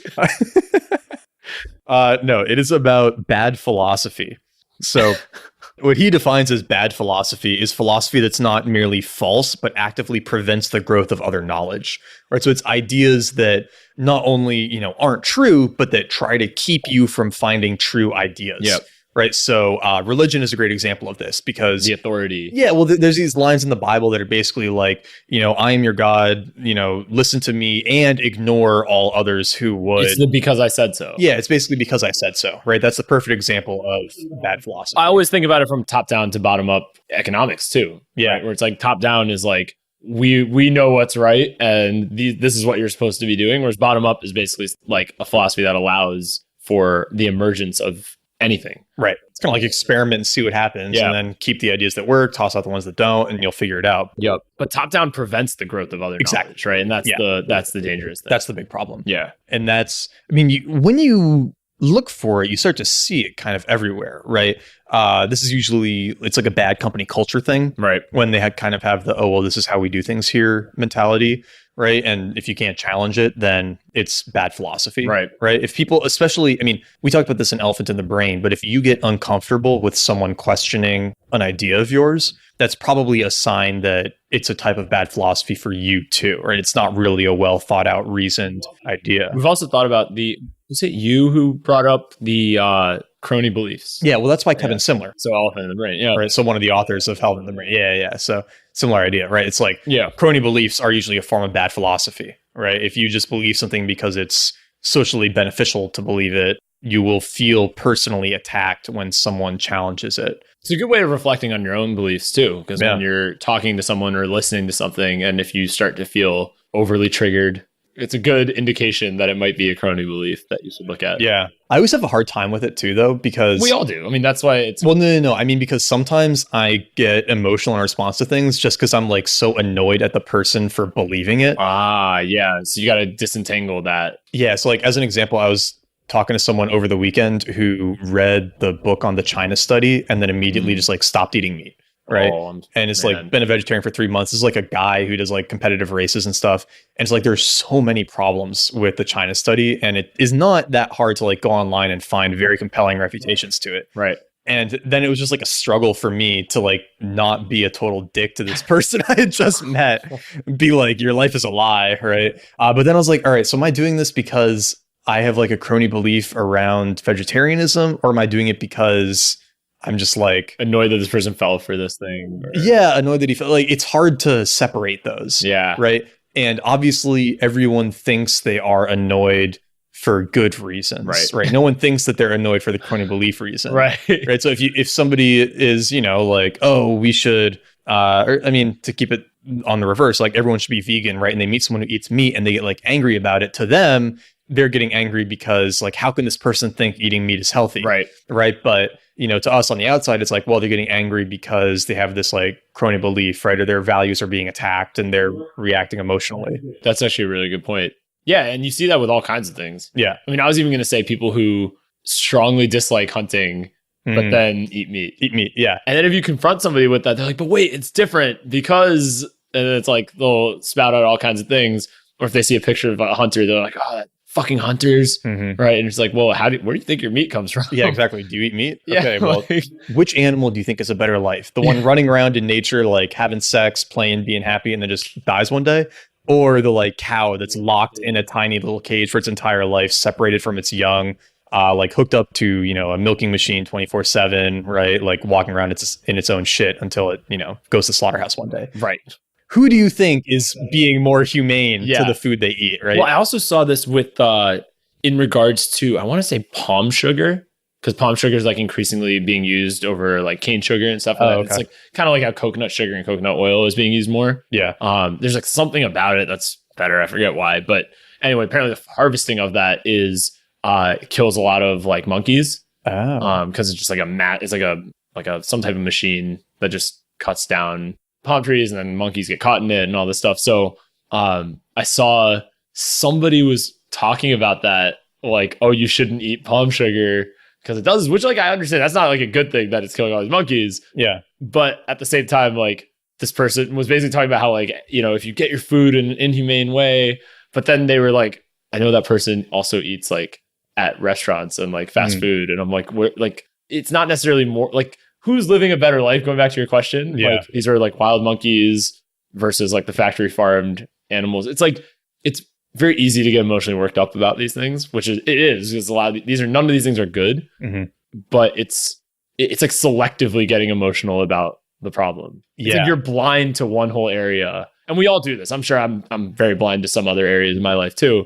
But yeah, you get like, you're like blind to this part that you're used to, and then you see this other thing that's like bad, but it's like not nearly as bad as the thing that you're blind to, and you get very emotionally worked up. Well, it's the same thing with vegetables, actually, right? Because the vegetable harvesting process kills tons of small animals and like baby deer and mice and all of that. They just get like caught in the grinder, get chopped up basically with the vegetables. Yeah. So it's like, all right, if you're going to be a vegetarian because you think that killing animals for food is bad, then you also have to like shop at a local farmer's market or something. You can't eat mass-produced vegetables. Or like grow your own food, basically. Or grow your own food, right? Because you're still killing animals for your food. You're just not eating them. Right. And so it's weird because there's all these... Honestly, I was thinking about this earlier today. I think it'd be a good article. And the term I came up with was stupid activism, right? Where it's like being really like militant about something that you're either like half wrong about, like in this case, right? Or just totally wrong about, right? I think the best example for the second one is like plastic bags. Okay. Right? Because plastic bags are by far the best thing for like using at grocery stores, right? And the energy and the resources required to make paper bags is like significantly more. And the like, you know, the woven or whatever fancy bags that they try to sell you at Whole Foods, right? Those are way worse, right? They use so much more energy and resources, right? Well, it's only looking at first order versus all the second order and third order. Exactly. Yeah. So the best thing you can do for the environment is use plastic bags. Yeah. Or I was checking out once at I go to Dos Toros. Have you been there? Yeah. It's like Chipotle, but better. Yeah, it's a good place. And they were going to give me like the small bag for my bowl. And I was like, oh, can I have one of the big bags? And then the guy was like, yeah. And then he made some joke. He was like, oh, but you know, like these paper bags, like they have to cut down trees for them. Right. And I'm like, yeah, trees, they grow to make the paper, right? Like it's not that they're, you know, like lumberjacks in the Amazon, like chopping down trees to make paper bags. That'd be so inefficient. Right. So there's little things like that where, and honestly, now we're gonna piss somebody off by me saying this. Probably no, do it. Okay, but I think that like also they're growing that tree in order to the paper bag, right? So by increasing the demand for those paper bags that you just asked for, you're increasing the likelihood that they're gonna plant more trees. Exactly, because they're gonna make more money off of it. Yeah. Oh yeah. So you're not just using a tree that one has already been cut down, so the bag is there. Yeah. But you are creating a positive reinforcement loop or contributing to the positive reinforcement loop to grow more trees. You're helping the environment. You are. So that's the thing. It's like activism that actually makes the thing worse that it's trying to help. Foreign orphanages are another good example of this. So like orphanages in Africa and stuff that people go to for, you know, quote unquote service trips. It's like, hey, look at me. I'm a white kid. Oh, yes. Because they basically turned into like a whole industry around Yeah, it. they've like these poor countries have created industries around orphanages. Yep. In the best cases, they'll like borrow people's kids. In the worst cases, they'll kidnap. Yeah, they literally borrow kids or kidnap them, put them in these orphanages so that these like rich white kids who are trying to do service for high school to like get into Harvard, go help out. And so by trying to help poor kids in other countries, you're actually making it worse for them. Well, Tom's had that whole thing with like the free shoes, right? Yeah, they just like destroyed the shoe economy. Which is like, by like airdropping these shoes in, right? It's Exactly. like, well, it goes back to like messing with complex systems. Yeah. Right. It's like it's a complex system. Changing one variable, you're gonna fuck up the whole thing. Yep. By doing that. And if you want a good episode on this, you should listen to Leverage Points. Yes. It's the title is Bring the Crowbar, Place to Intervene in a System. I think it's like 33 or so. yeah, it's a good episode. That's a great episode. I think we haven't talked about it as much, but Yeah. it's a really good episode. But it comes up a lot. It's Yeah. like complex system fuckery is generally bad. yeah. But yeah, so that's bad philosophy. Well, he brought up postmodernism in this Yeah, section. he did, which I thought was great. He basically says that postmodernism is a narrative that resists rational criticism or improvement because it rejects all criticisms as mere narrative. Right. So, and then I like that he makes fun of it because he says creating successful postmodernist theory is purely a matter of meeting the criteria of the postmodernist community, which have evolved to be complex, exclusive, and authority-based. I love it. It's exactly what it was trying to like rail against in the beginning. So it's just fallen into its own trap. Which I think why we rail on it so much. Yeah. On this show, right? It's like It's silly. it's a silly theory. There are parts of it that are good. No, right? there Like, are, which you can go listen to Foucault. When we read Foucault, there were some good things. Yeah, you can go listen to Discipline and Punish. Yep. It's not a BDSM episode. No. It's about postmodernism. Although maybe we should tell people it is. Although it was They'll- kind of they'll painful listen to read. it. That was what my sister said. And When we were drunk. Yeah, we were drunk. There was a little bit of light spanking involved. That was what my sister said when I told her it was our most popular episode. She's like, people probably thought it was like 50 Shades of Grey. Yeah. It's not our most popular though, right? It was at the time. Yeah, it was our most popular like week 1, I think, right? Yeah, Yeah, people were probably thinking it was about something else. probably. But well, it was still good. But what I like that he goes on to talk about here is the problems in different kinds of science, right? And Oh, I love this section. yeah, it explains a lot of the problems we have talked about on here before with social science and economics and a lot of these soft sciences. Is that, and I'm going to read a couple things here out of order, where he's talking about like physics, right? And he says, in the hard sciences, which usually do good science, false results due to all sorts of errors are nevertheless common, but they're corrected when their explanations are criticized and tested. But that can't happen in explanationless science. Because he gives the example of happiness and heritability, where he says that, you know, you could do this study where you look at how happy people are and then you track it across their genetics and their family relationships. And then you just like combine all this data and then you say like, oh, it looks like happiness is 50% heritable. And then a newspaper publishes it and says like, oh, happiness is 50% determined by your genes. But there's no explanation in there. Right. There's just random information being kind of like combined together. There's also so many variables which are like undefined. Like, Yeah. what the fuck is happiness? What is heritable? What is happiness? Right. Is it self-reported? Is it like Exactly. Yeah. it's like there's all this. Yeah, there's all sorts of shit that's tied to that. And so he calls that explanationless science. There is no explanation for why that is, right? Whereas in, you know, physics and stuff, we are actually able to explain why things happen, right? Entropy has a strong basis in sort of like the physics of the universe, right? Like things naturally decompose and like descend into chaos. Yeah. And we can kind of explain that, but we can't really explain most of this like social science correlational study data. So it's not even real knowledge. It's basically what he says. Well, this is part of why I actually count most of what we count as, specifically in the medical field, I count a lot of it as like almost halfway to a social science. It's not physics. Yeah. What we do right now is not physics. No. In biology. It's like it's empiricism in most cases. Yeah. We know certain things that work, certain things that don't. But then in terms of if you want to get down to an exact cause, like saying like what causes a specific type of cancer, it's like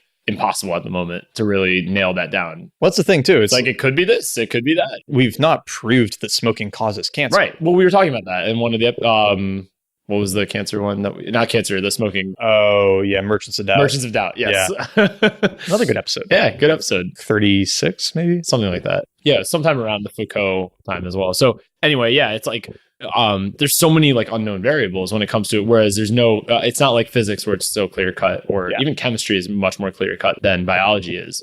I would say physics is probably the most clear cut. Well, math. Yeah, math, because it's purely an abstract. Math, and then physics. And then physics, then chemistry. Maybe chemistry, bio. Actually, there's an XKCD comic about this. Oh, okay, interesting. Yeah, where it's like a continuum of science to social to pseudoscience, basically. Where it's like, you know, it's something like math, physics, chemistry, biology, psychology, you know, economics. Maybe it's something like that, right? Just getting less and less precise in their ability to actually create meaningful knowledge. Right. Well, and I would say in terms of advice on how to live, the further away you get from math, the more likely that following like Lindy compatible rules makes a lot of sense. Yeah. Right. Because it's like, then you're effectively using the evolutionary argument. So like, these are the rules that have survived. Whereas like, I wouldn't trust my grandmother's explanation for what is a star.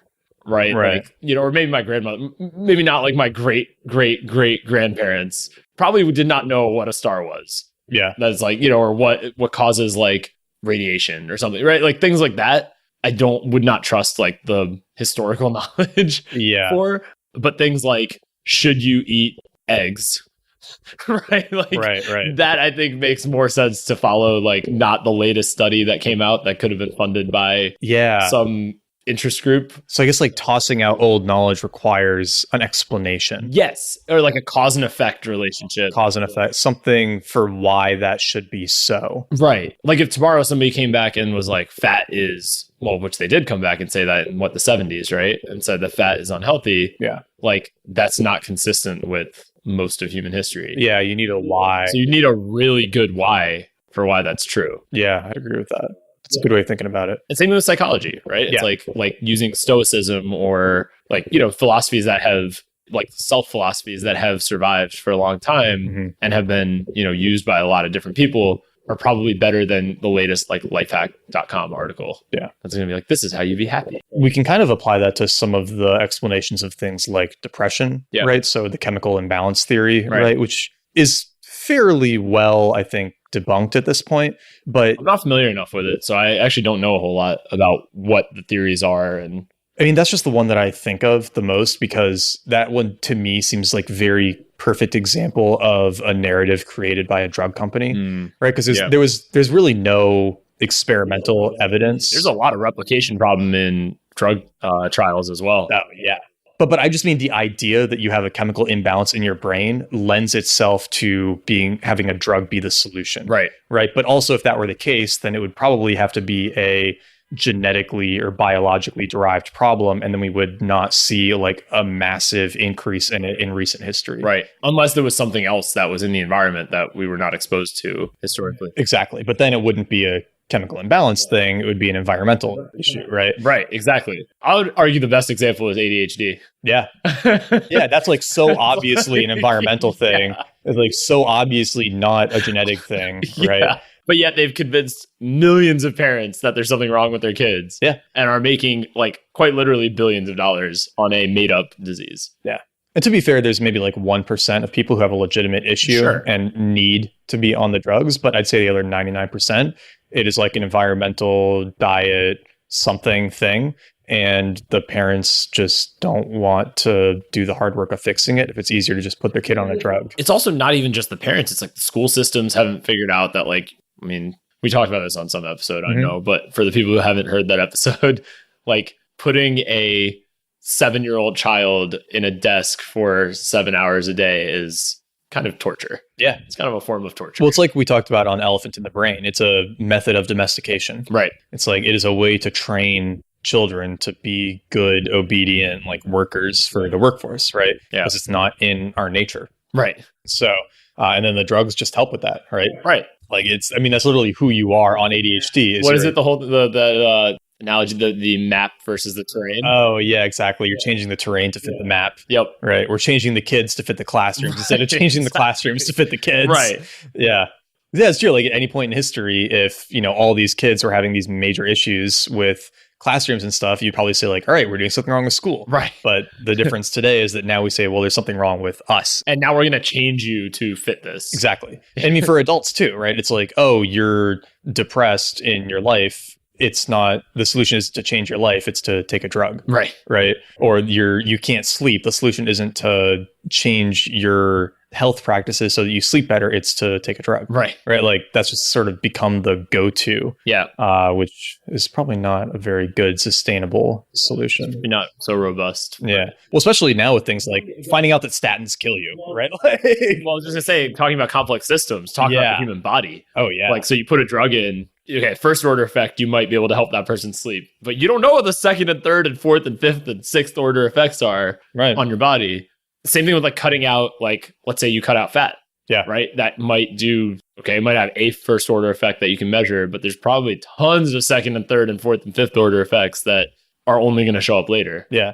Even if for no other reason than the need to replace it with other calories, which will almost certainly mean eating way more carbohydrates. More sugar. Yep. Yeah. So bad philosophy. Yeah. Yeah. All right. We got to keep going.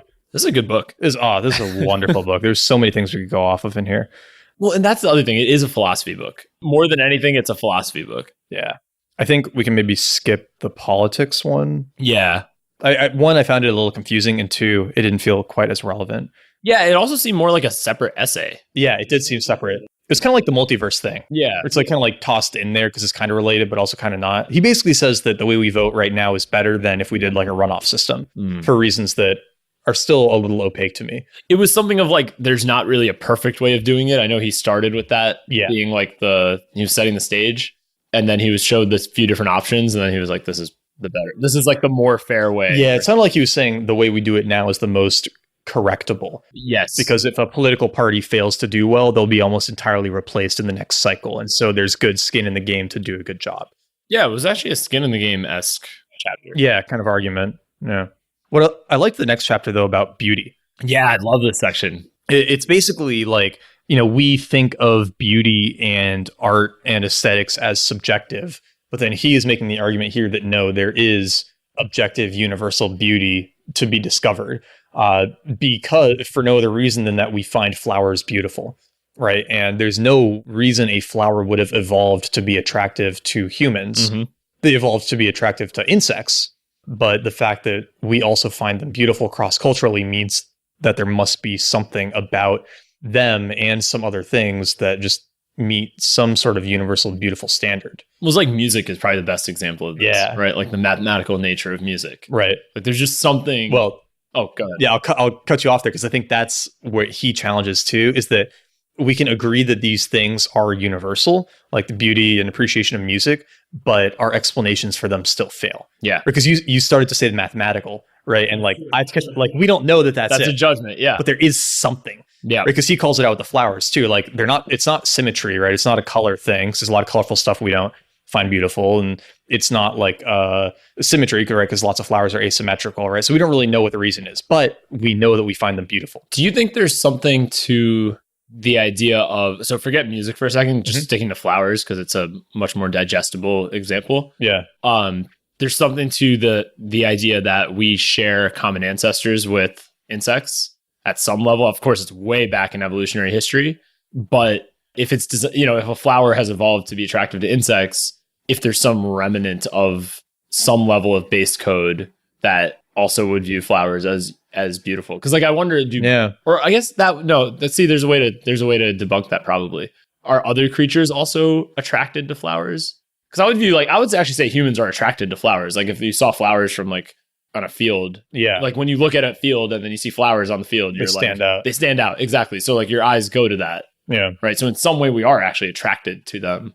Are monkeys the same? I don't know. It's a good question. I know they're attracted to fruits. Yeah. Right? Like we are as well. Maybe that's why we're attracted to flowers. It signals fruit. Maybe the colors. Yeah. There was definitely a book we talked about that where we're like our brains are mixing up signors from different things. Yeah. Like we're confusing things. Well, beauty, that happens all the time, right? For like makeup, like you're confusing like plump lips with for like someone being fertile. Yeah. We talked about that here, the difference between beautiful and hot. Yeah. Yeah, that was on one of the episodes. That might have been Elephant in the Brain, actually. Yeah, it was one of them. It's one of them. We've had so many episodes. No, I'm just kidding. Yeah, I know. We're just too many of them. we should just stop. Just cut it off at 50.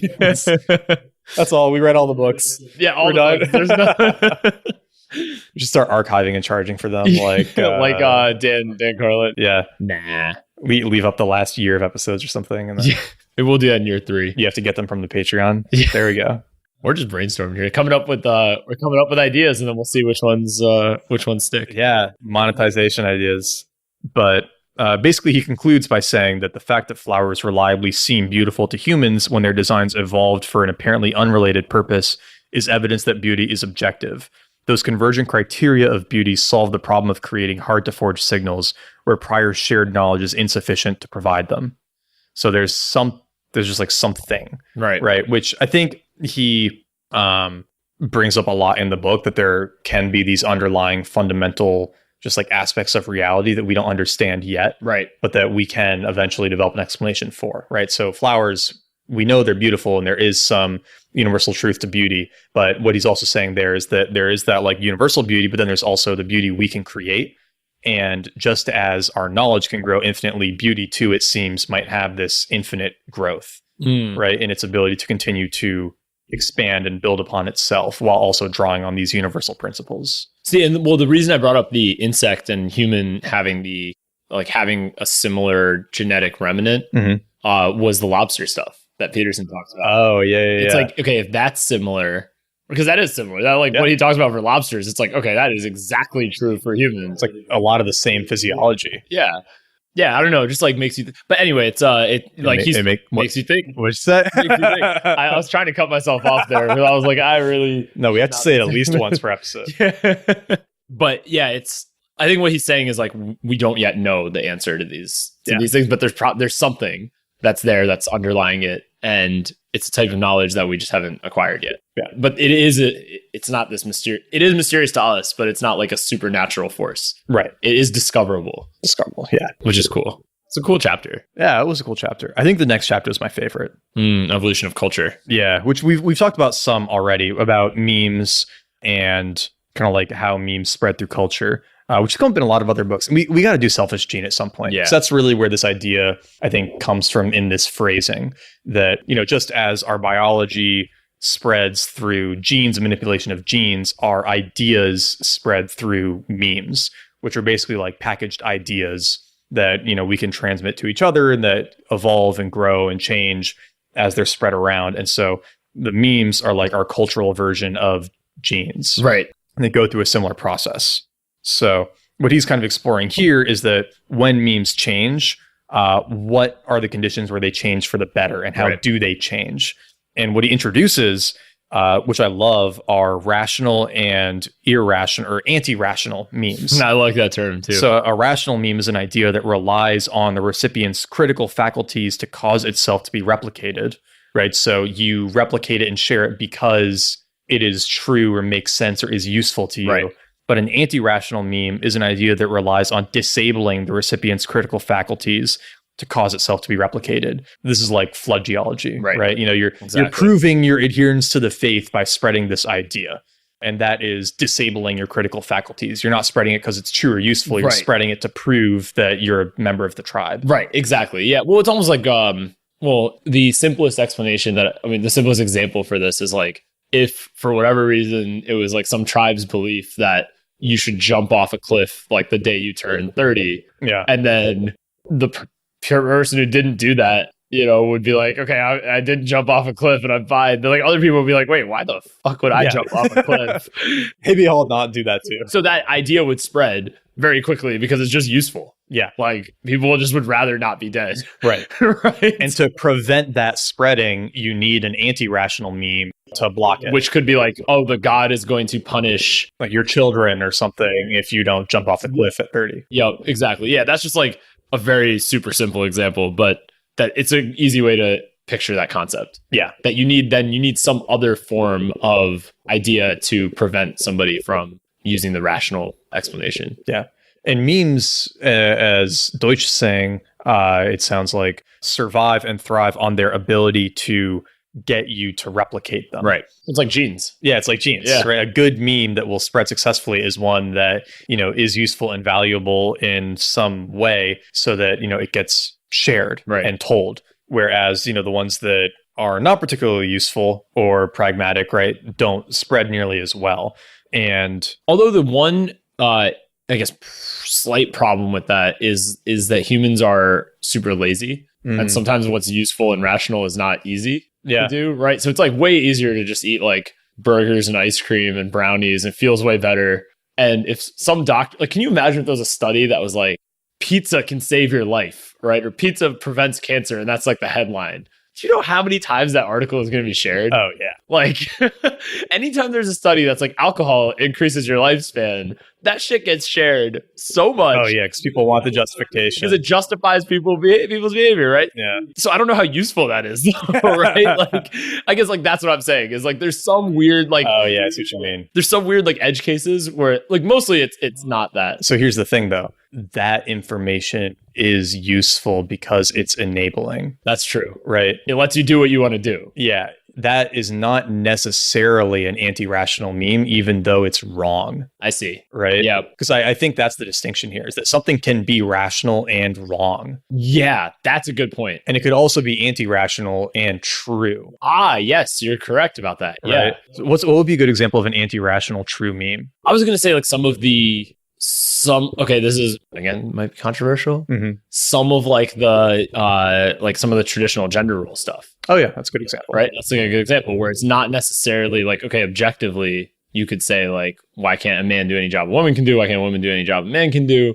And like objectively, you're probably correct. Yeah. But like, will you be happy doing that? There's like all these other questions that come into that. And biology obviously has a say as well. But it feels anti-rational to say that like, there are just certain societal roles that women can do that men can't do. And there's certain societal roles that like men are better at doing than women. That feels anti-rational. But maybe it's not on another level because objectively then biology would tell you. I don't know. Yeah, it's hard. Yeah, I don't know. It's like, where do you draw the line of like what's. I'm trying to think what would be a good one.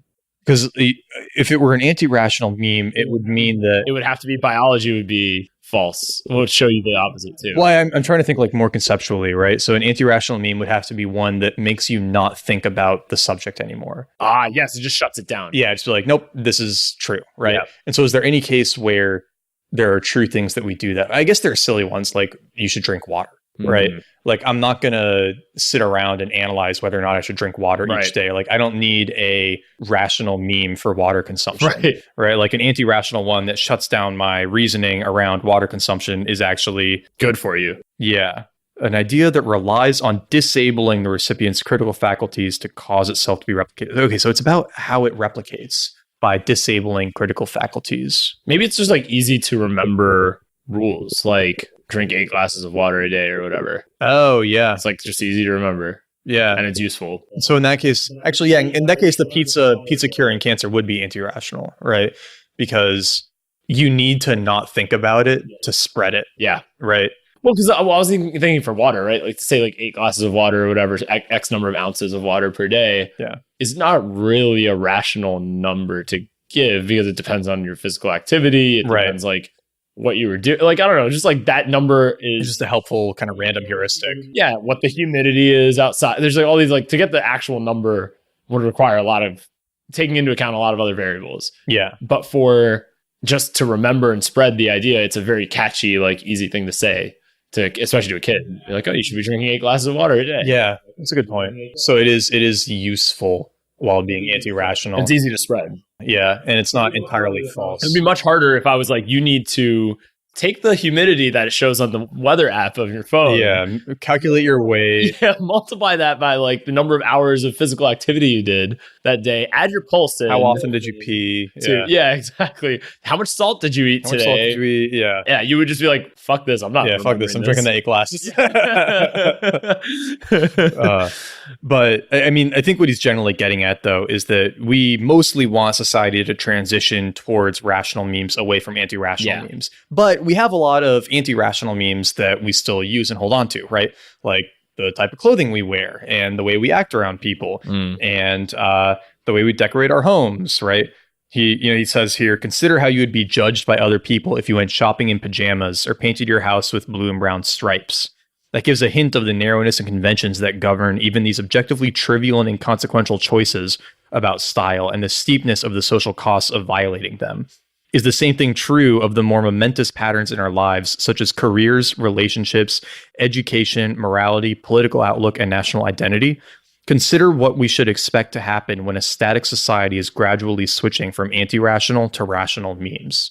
I think that actually captures a lot of, and I'm not using political terms here, I'm using like conceptual terms, liberal and conservative conflict. Yeah. Is that conservatism is technically kind of anti-rational. Right. It's trying to keep things static and the same. Yeah. Whereas liberalism is generally at least pro-rational. It's not necessarily rational, but it is pro, like, using your reasoning faculties to decide what makes the most sense instead of just saying like, no, this is the way it is.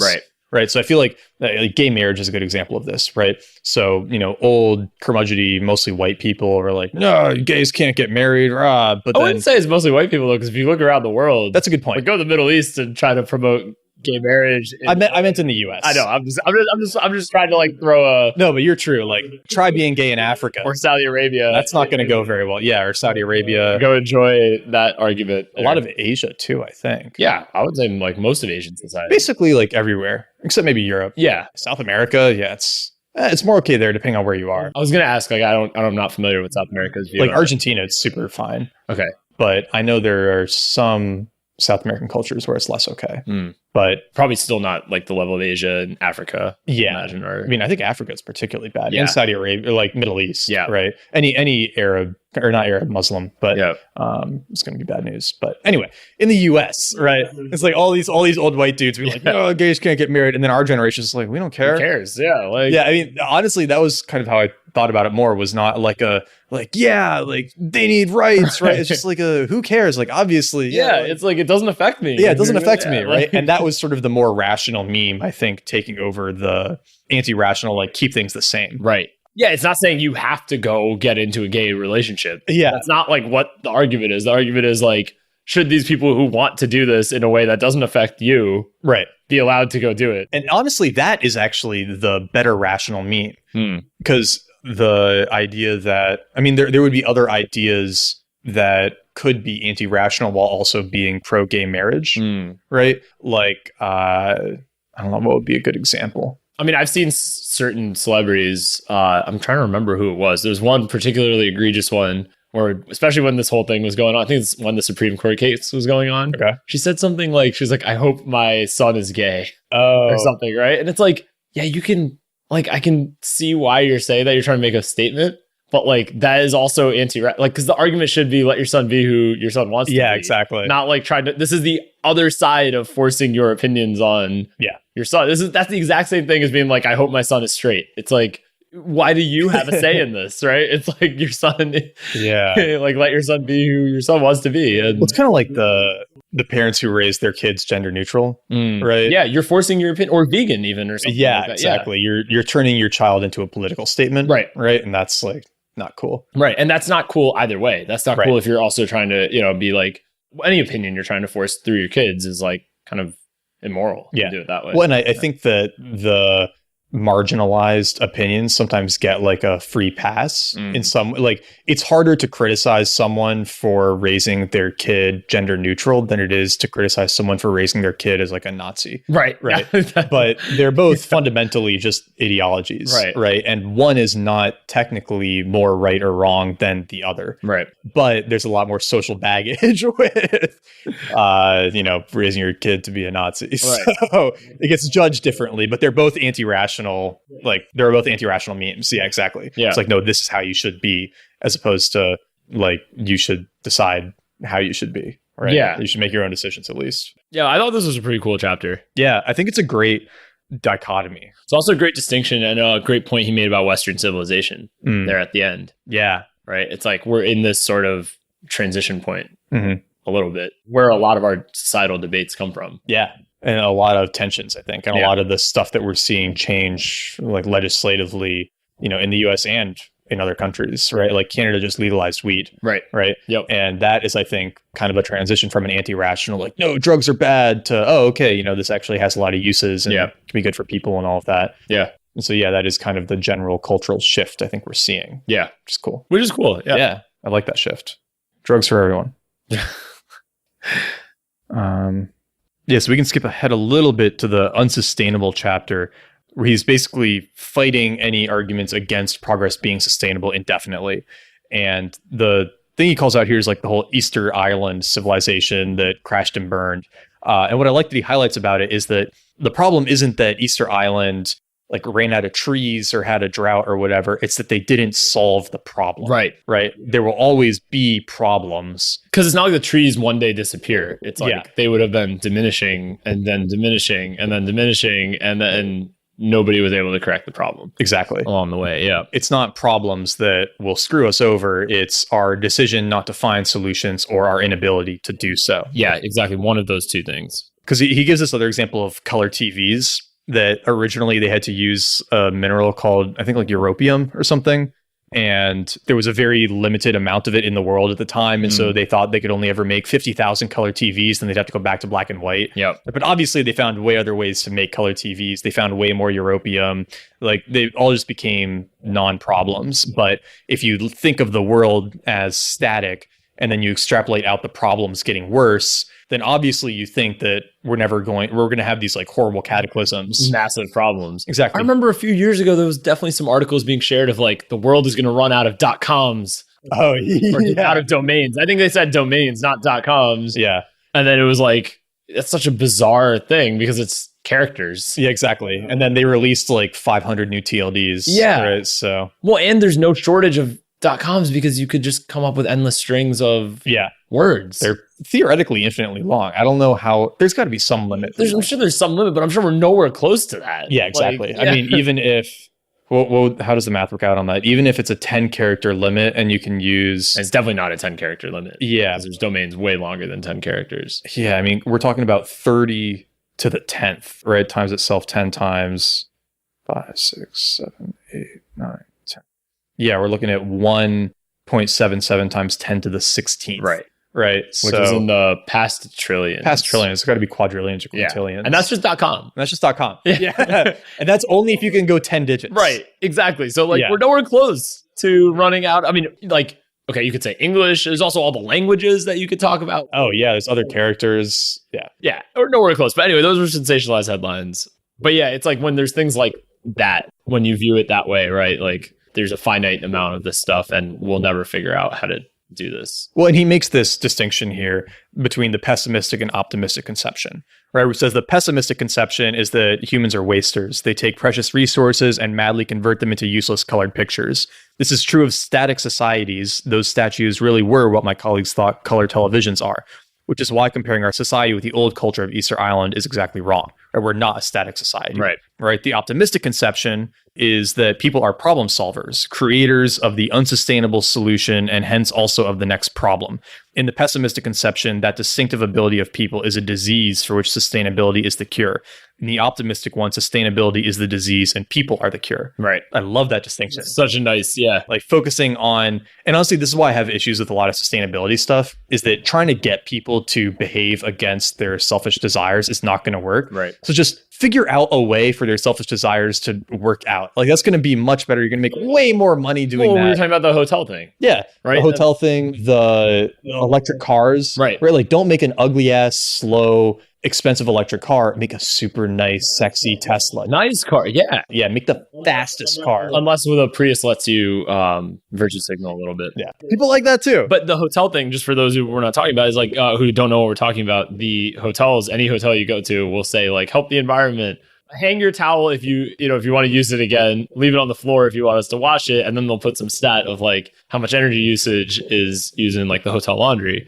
And they're encouraging you to reuse your towel because then they don't have to spend money on their laundry bill. But I think that type of win-win scenario just makes a ton of sense because it's like, yeah, it might use less energy, but it also helps the hotel make more money. And then they're actually going to encourage that type of behavior. If it costs them money, there's no way they would be promoting it. Oh, yeah. They'll be like, no, please leave your towel on the floor. Yeah. So there's definitely, creating those types of win-wins are I think the only way to really create an actual solution to those types of things. Yeah. And so you kind of have to have that optimistic conception. And I think we can probably just wrap up on his last line, which I love, where he basically says that what lies ahead of us in any case is in any case infinity.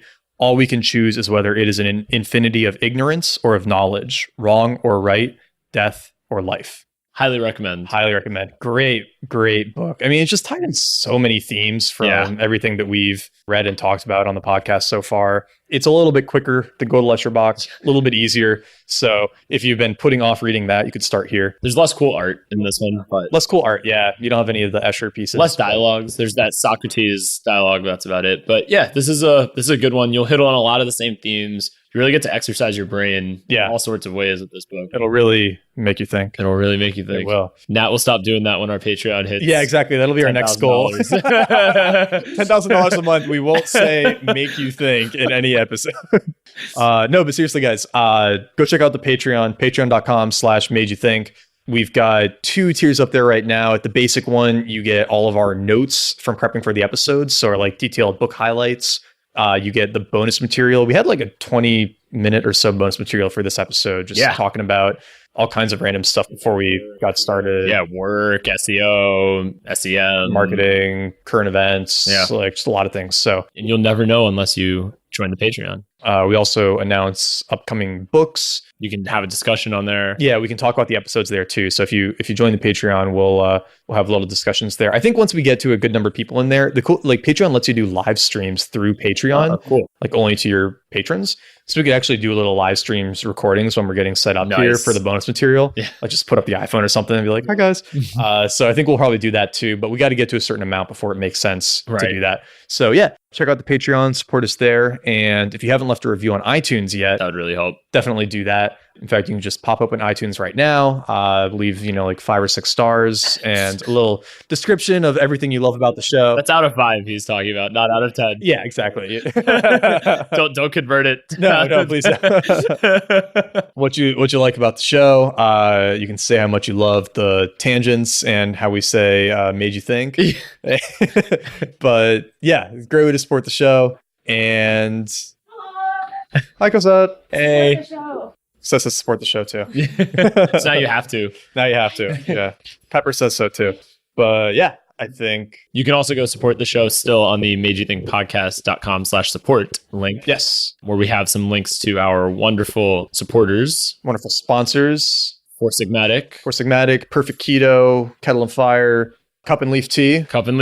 Which we had some during the episode. I was drinking some Lapsang Souchong. Yeah. Delicious. It's like drinking some scotch, but a tea. So you can do that. Also, you can click through to Amazon. Buy the book. Yeah. Buy the book through Amazon through our link. We'll get about 4% of that. So it doesn't cost you anything extra. It just helps support the show. Keep tweeting at us. We love it. Yeah. Keep tweeting it. Keep sending us book recs. Because obviously we do take into consideration the recommendations that y'all send. So yeah, please do that. And you should also join the email list. Yeah. I'm sure you've already done that. Yeah. We always say that. MadeYouThinkPodcast.com to find that. Yeah. I think that just about does it. Yeah. Cool. All right. Thanks, everyone. See you guys next time. See you next week.